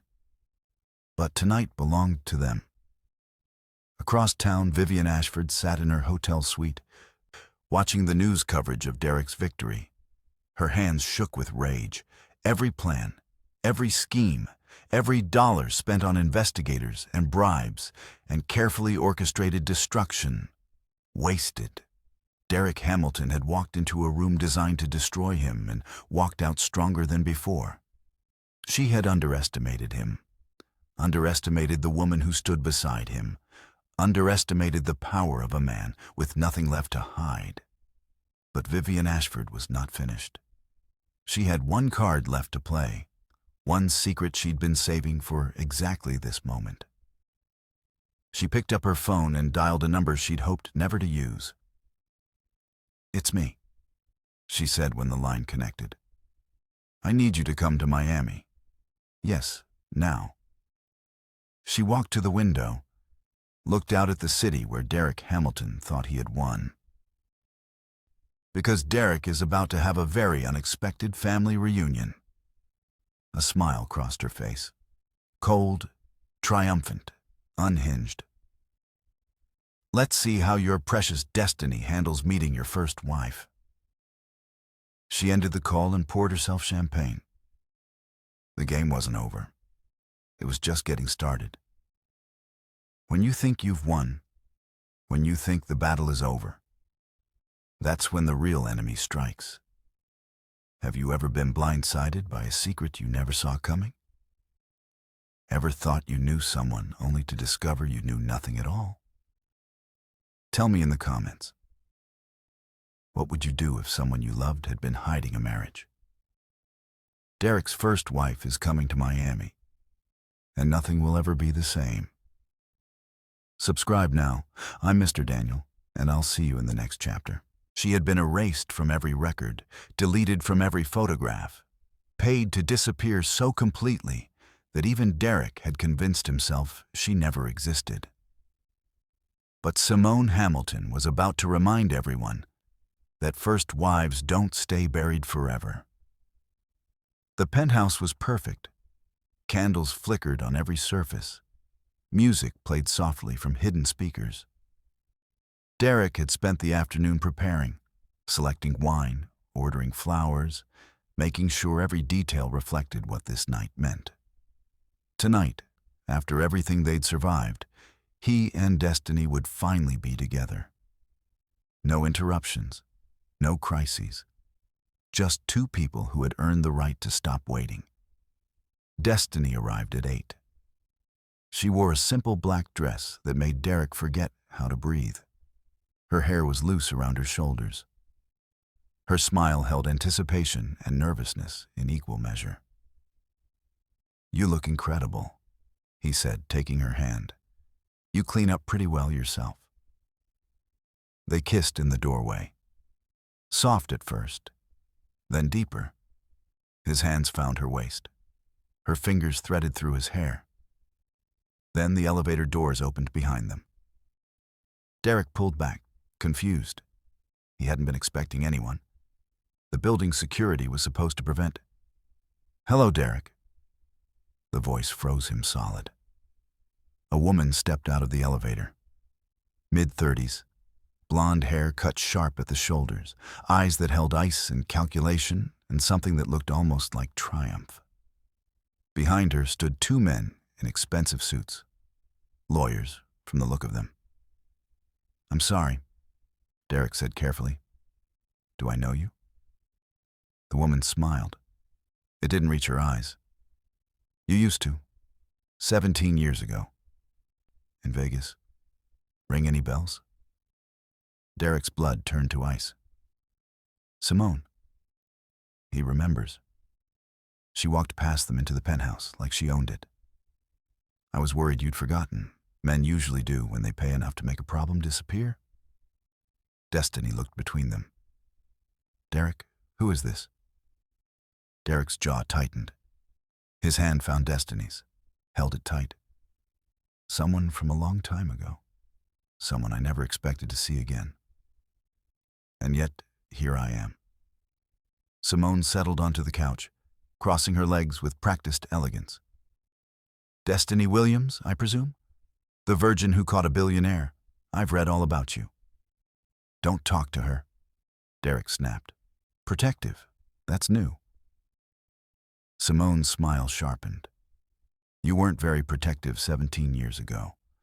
When you married me in a Vegas chapel at 3 in the morning, then paid me off 3 months later like I was a mistake you could erase." Destiny's hand tightened in Derek's. "You were married?" she asked quietly. Derek closed his eyes. The shame he'd buried for nearly 2 decades rose up like bile. "Briefly, after Rebecca left me, I was 21, drunk, destroyed. Simone was there. I was more than there." Simone's voice hardened. "I was the woman who picked up the pieces, who held you while you cried, who thought we were building something real. We were together for 3 months. 3 months of my life that you erased." She stood, walked toward them. "Do you know what it's like to be paid to disappear? To sign papers promising you'll never speak about something that was supposed to be forever?" Derek's voice was raw. "I was young. I was stupid. I thought I was doing us both a favor. You thought you were protecting yourself." Simone stopped inches away. "And you did. For 17 years, you got to pretend I never existed. But I existed, Derek, and I've been waiting a very long time for this moment." She turned to her lawyers. "Gentlemen, the papers, please." The meeting moved to Derek's office. Formal, cold, the romantic evening shattered into fragments that couldn't be reassembled. Destiny sat in a corner chair, watching, listening, trying to process a secret that Derek had never told anyone.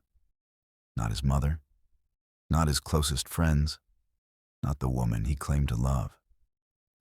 Simone sat across from Derek, flanked by her legal team. "I don't want your money," she said sweetly. "I know that surprises you. Men like you think everything can be bought. Then what do you want?" "I want what you took from me." Her eyes glittered. "My future, my dignity, my chance to be someone other than the woman Derek Hamilton paid to disappear. I didn't take anything from you. I gave you a settlement. You signed the papers. The annulment was filed." "Was it?" Derek's blood went cold.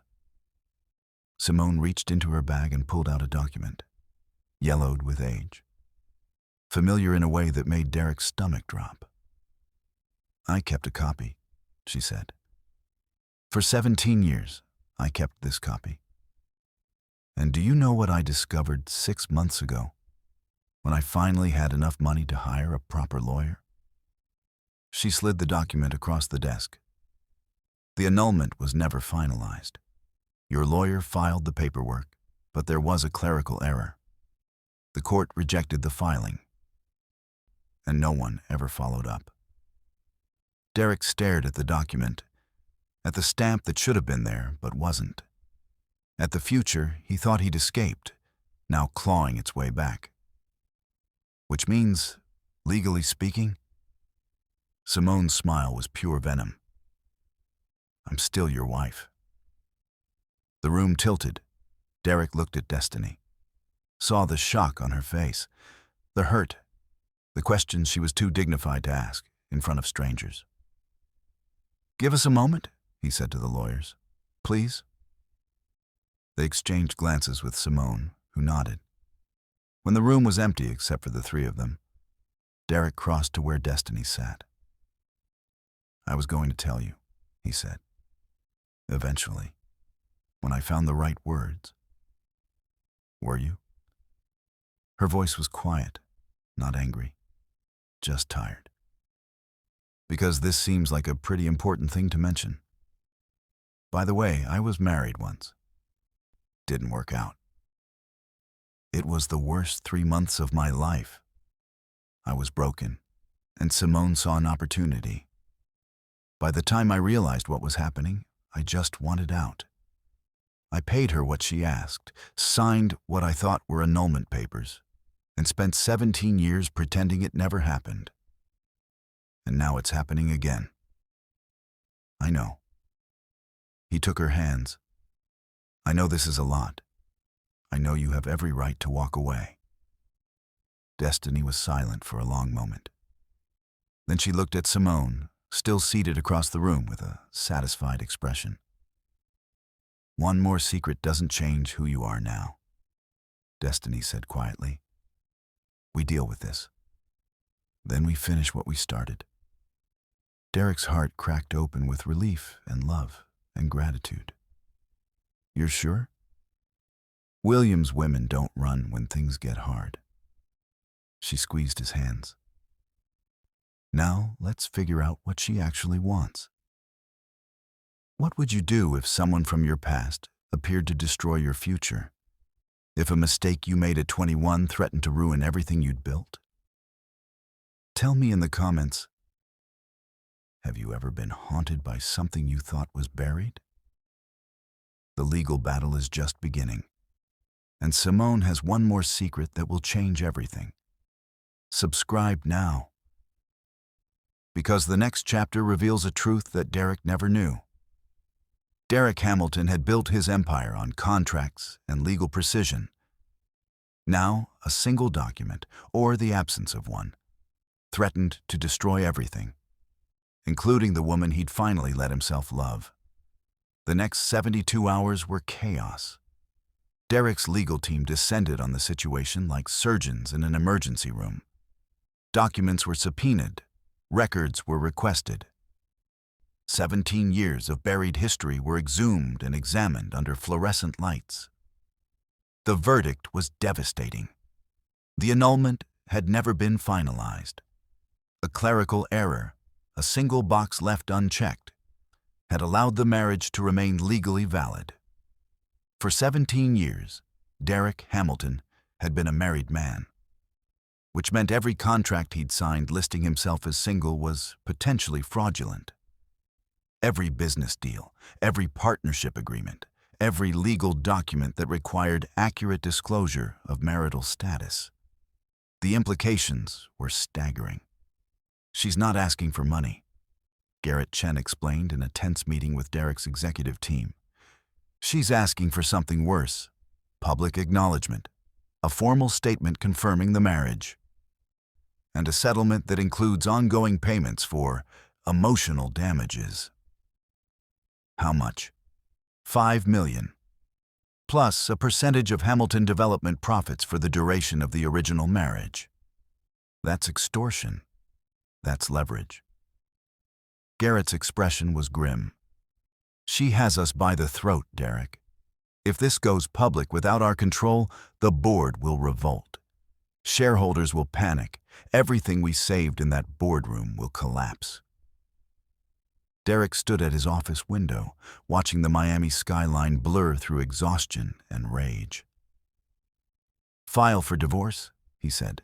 "Expedited. I want this over." "It's not that simple. She's contesting, demanding full discovery of assets, requesting depositions. She's going to drag this out as long as possible. Then we fight. Fighting takes time. Time we may not have." A knock at the door interrupted them. Destiny entered, carrying 2 cups of coffee and a folder of her own. "I did some research," she said, handing Derek his cup. "Simone Holloway, that's her maiden name, has a history. 3 engagements broken, 2 civil suits for fraud, a string of wealthy men who paid her off rather than face scandal." She opened the folder. "This isn't about love or revenge, Derek. This is about money. She's a professional, and Vivian Ashford is funding her." Derek stared at the documents. Bank records showing transfers from an account linked to Vivian. Communication logs between the 2 women dating back 6 months. "They've been planning this since before the footage leaked," Destiny continued. "Vivian found Simone and offered to finance a revenge campaign in exchange for maximum damage." "How did you get this?" Destiny smiled slightly. "Your head of security may have betrayed you, but his replacement is very motivated to prove his loyalty. Preston Cole left some interesting files behind." Derek set down his coffee and pulled Destiny into his arms. "Have I mentioned that you're extraordinary?" "Once or twice." She melted into his embrace. "But I never get tired of hearing it." The days blurred together. Legal meetings, strategy sessions, media management. Through it all, Derek and Destiny found stolen moments. A kiss in a stairwell between depositions, hands clasped under a conference table during a particularly brutal negotiation. Whispered conversations in empty corridors when the weight became too heavy. "When this is over," Derek growled against her neck during one such moment, "I'm going to spend an entire week showing you what you mean to me." Is that a promise? That's a guarantee. But the days kept stretching. The chaos kept consuming. The consummation they both craved remained frustratingly out of reach. The divorce papers were filed on a Thursday. Derek's lawyers had found enough leverage to force Simone into settlement negotiations. The combination of her prior fraud history and the documentation linking her to Vivian gave them ammunition they hadn't expected. By Friday afternoon, the terms were being finalized. Simone would receive a settlement, far less than she'd demanded. She would sign a confidentiality agreement. The marriage would be formally dissolved. Derek allowed himself to breathe. Then Destiny walked into his office with an envelope in her trembling hands. "This was delivered to my desk," she said. "No return address?" Derek took the envelope, opened it carefully.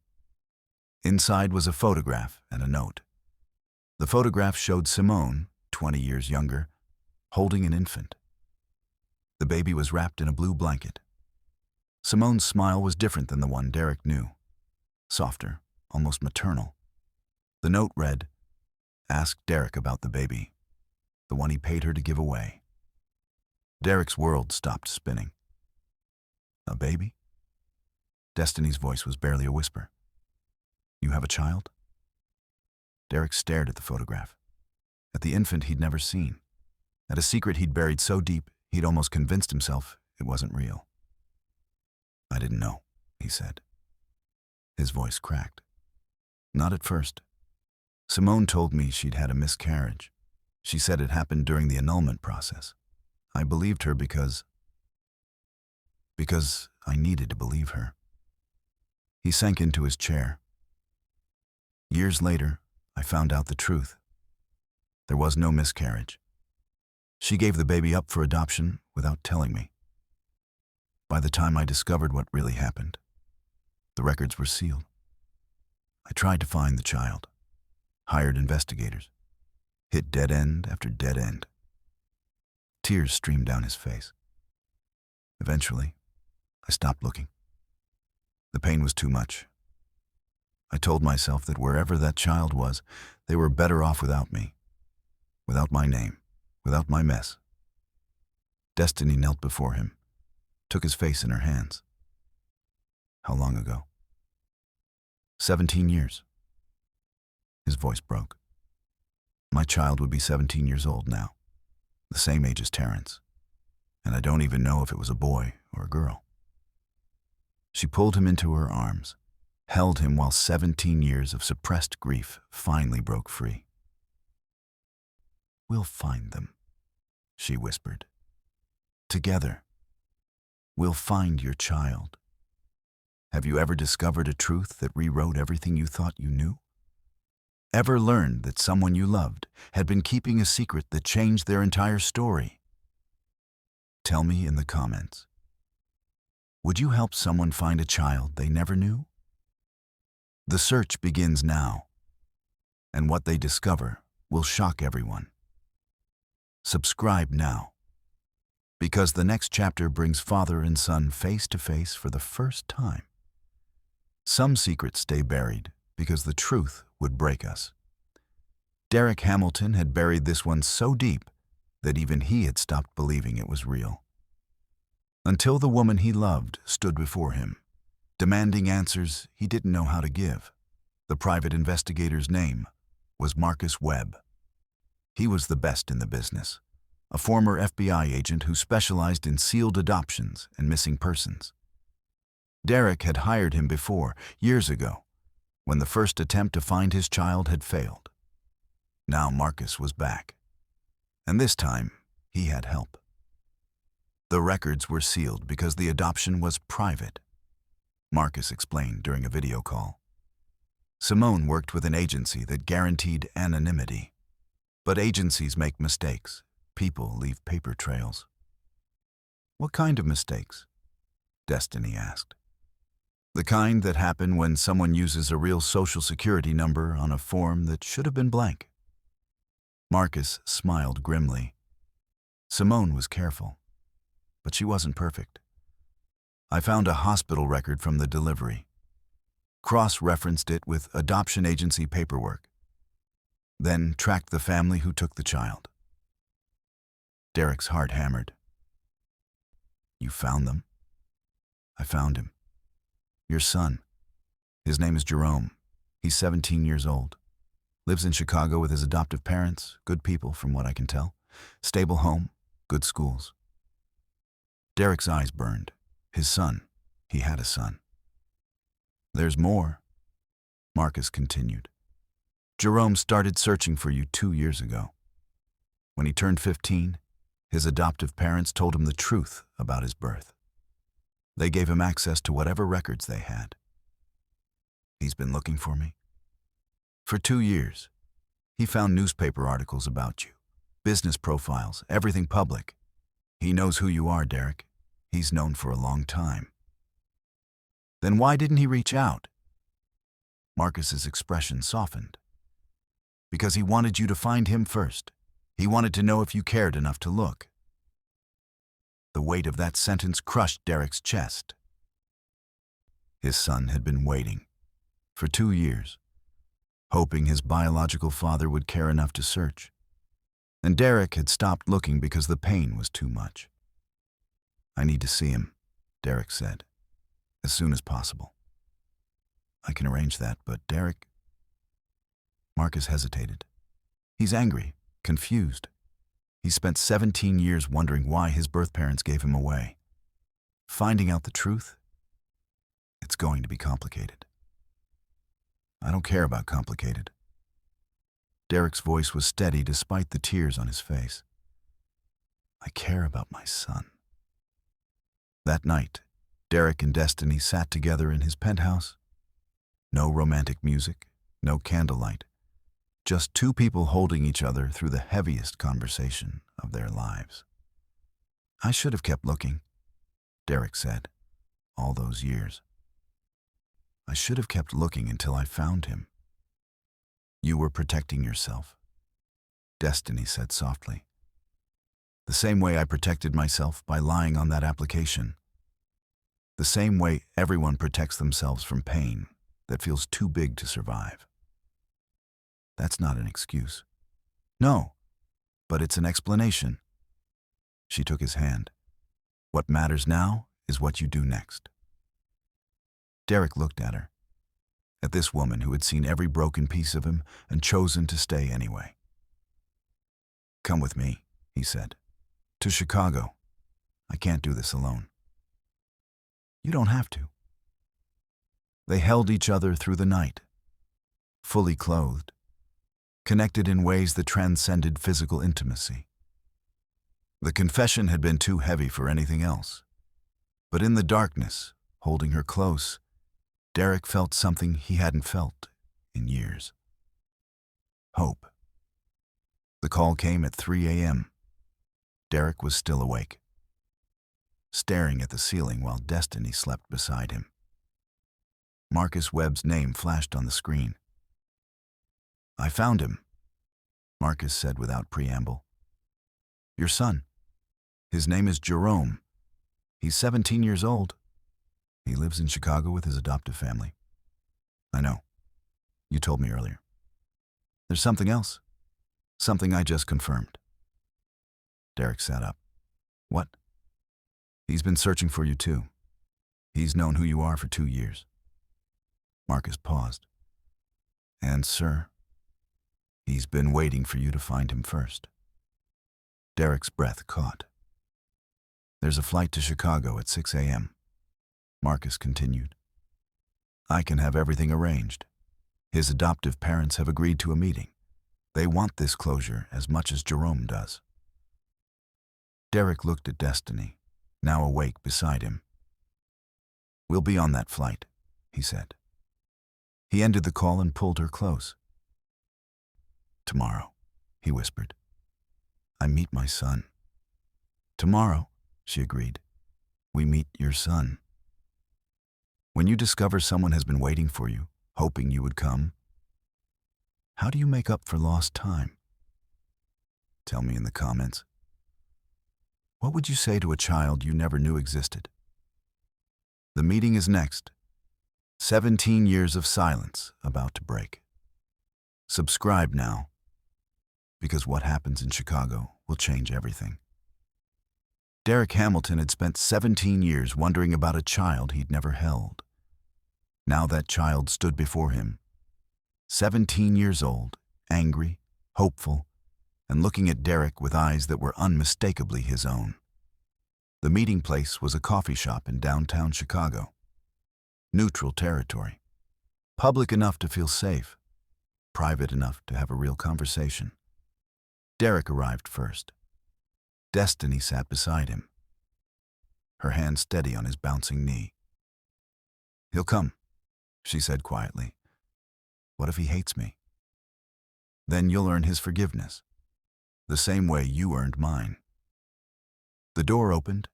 A teenage boy walked in, flanked by a man and woman in their 50s. His adoptive parents. Derek could tell from the protective way they stayed close. But Derek only had eyes for Jerome. 17 years old, tall, lean. The same sharp jawline Derek saw in his own mirror every morning. The same dark eyes that could hold warmth or warning depending on the moment. His son. Jerome spotted them, stopped. His expression was a battlefield of emotions, curiosity, anger, hope, fear. Then he walked forward. The adoptive parents hung back, close enough to intervene but giving their son space to navigate this on his own. Jerome stopped at their table, looked down at Derek. So, he said, you're my biological father. Derek stood slowly. His legs felt like they might give out. Yes, he said, I'm Derek. I know who you are. I've known for 2 years.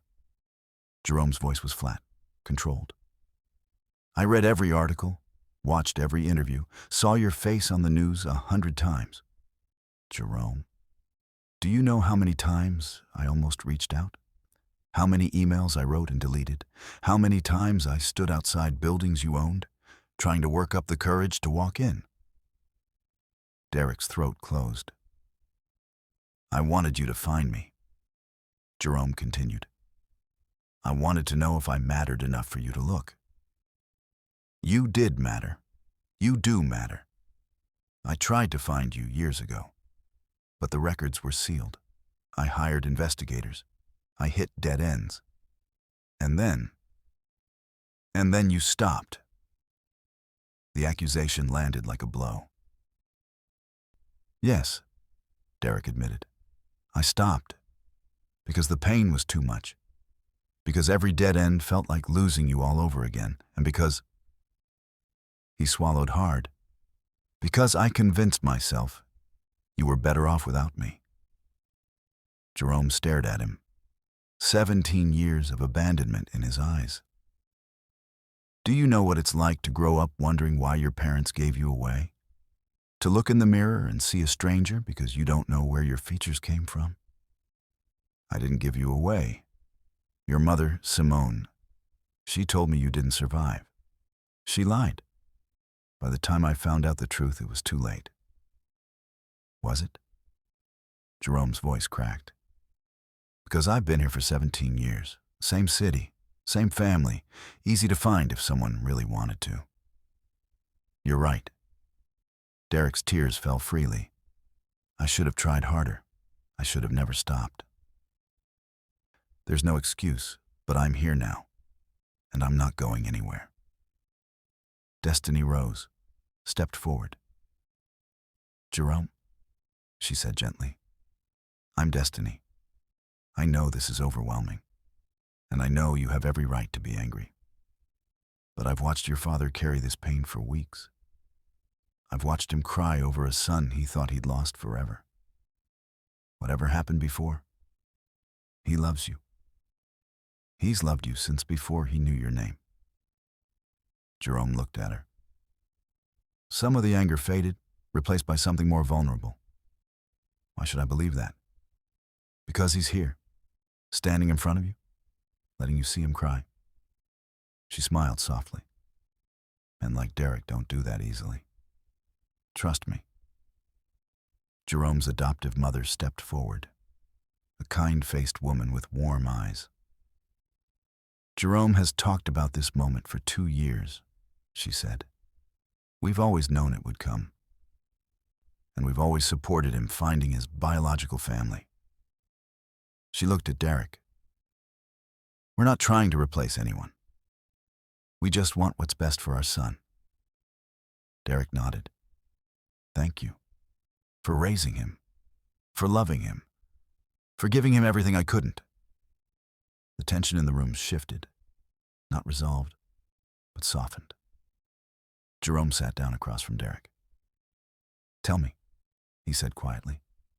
Tell me everything, from the beginning. Derek took a breath, and for the first time in 17 years, he told his son the truth. 3 hours later, they were still talking. The coffee had gone cold. The adoptive parents had retreated to a nearby table, giving them space. Destiny sat quietly, bearing witness to a healing that had been 17 years in the making. Jerome wasn't ready to call Derek Dad. That would take time, maybe years. But he was willing to try, willing to keep the door open, willing to give his biological father a chance to earn the title. As they said goodbye outside the coffee shop, Jerome hesitated. I have a question, he said. Anything. Do you have other kids? Biological ones? Derek shook his head. No, just you. Jerome nodded slowly, then, almost shyly, maybe that could change someday. Derek's heart swelled. Maybe it could. They didn't hug, not yet. But Jerome extended his hand. Derek took it. 17 years of distance compressed into a handshake that promised a future neither of them had dared to hope for. Returning to Miami, Destiny leaned her head against Derek's shoulder in the back of the car. "You did it," she murmured. "We did it." He kissed her forehead. "I couldn't have done any of this without you." She smiled, closed her eyes, and tried to ignore the strange flutter in her stomach that had been bothering her since that morning. That night, in Derek's penthouse, Destiny felt strange. A wave of nausea that she blamed on travel. Fatigue that didn't make sense. A dizziness that came and went without warning. She sat on the bathroom counter while Derek made dinner, doing math she didn't want to do. Her last period, the stress of the past weeks, the timing. Her hand pressed against her stomach.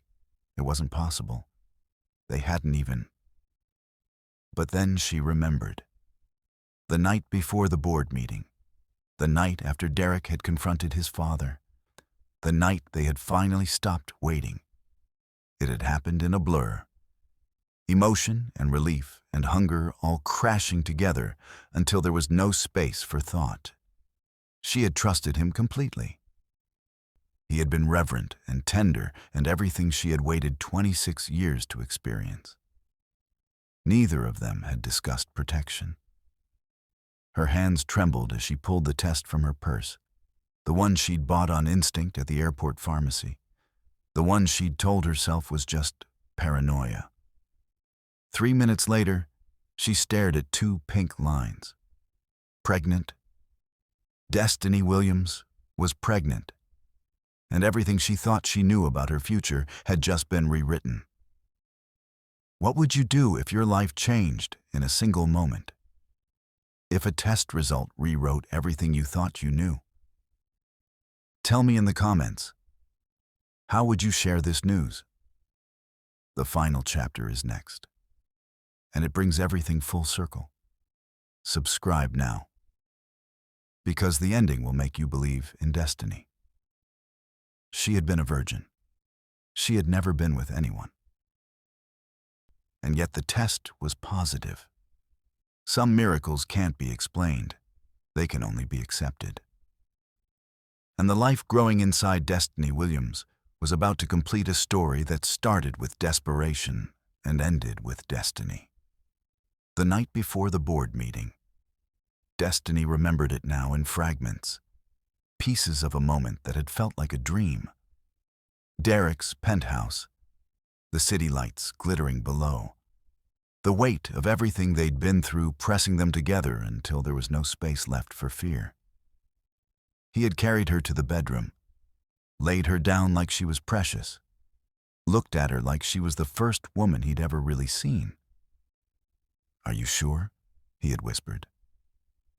"I've been sure since the moment you asked about my brother instead of calling your lawyers."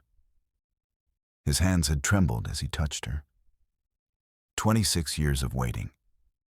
And she had given that gift to him.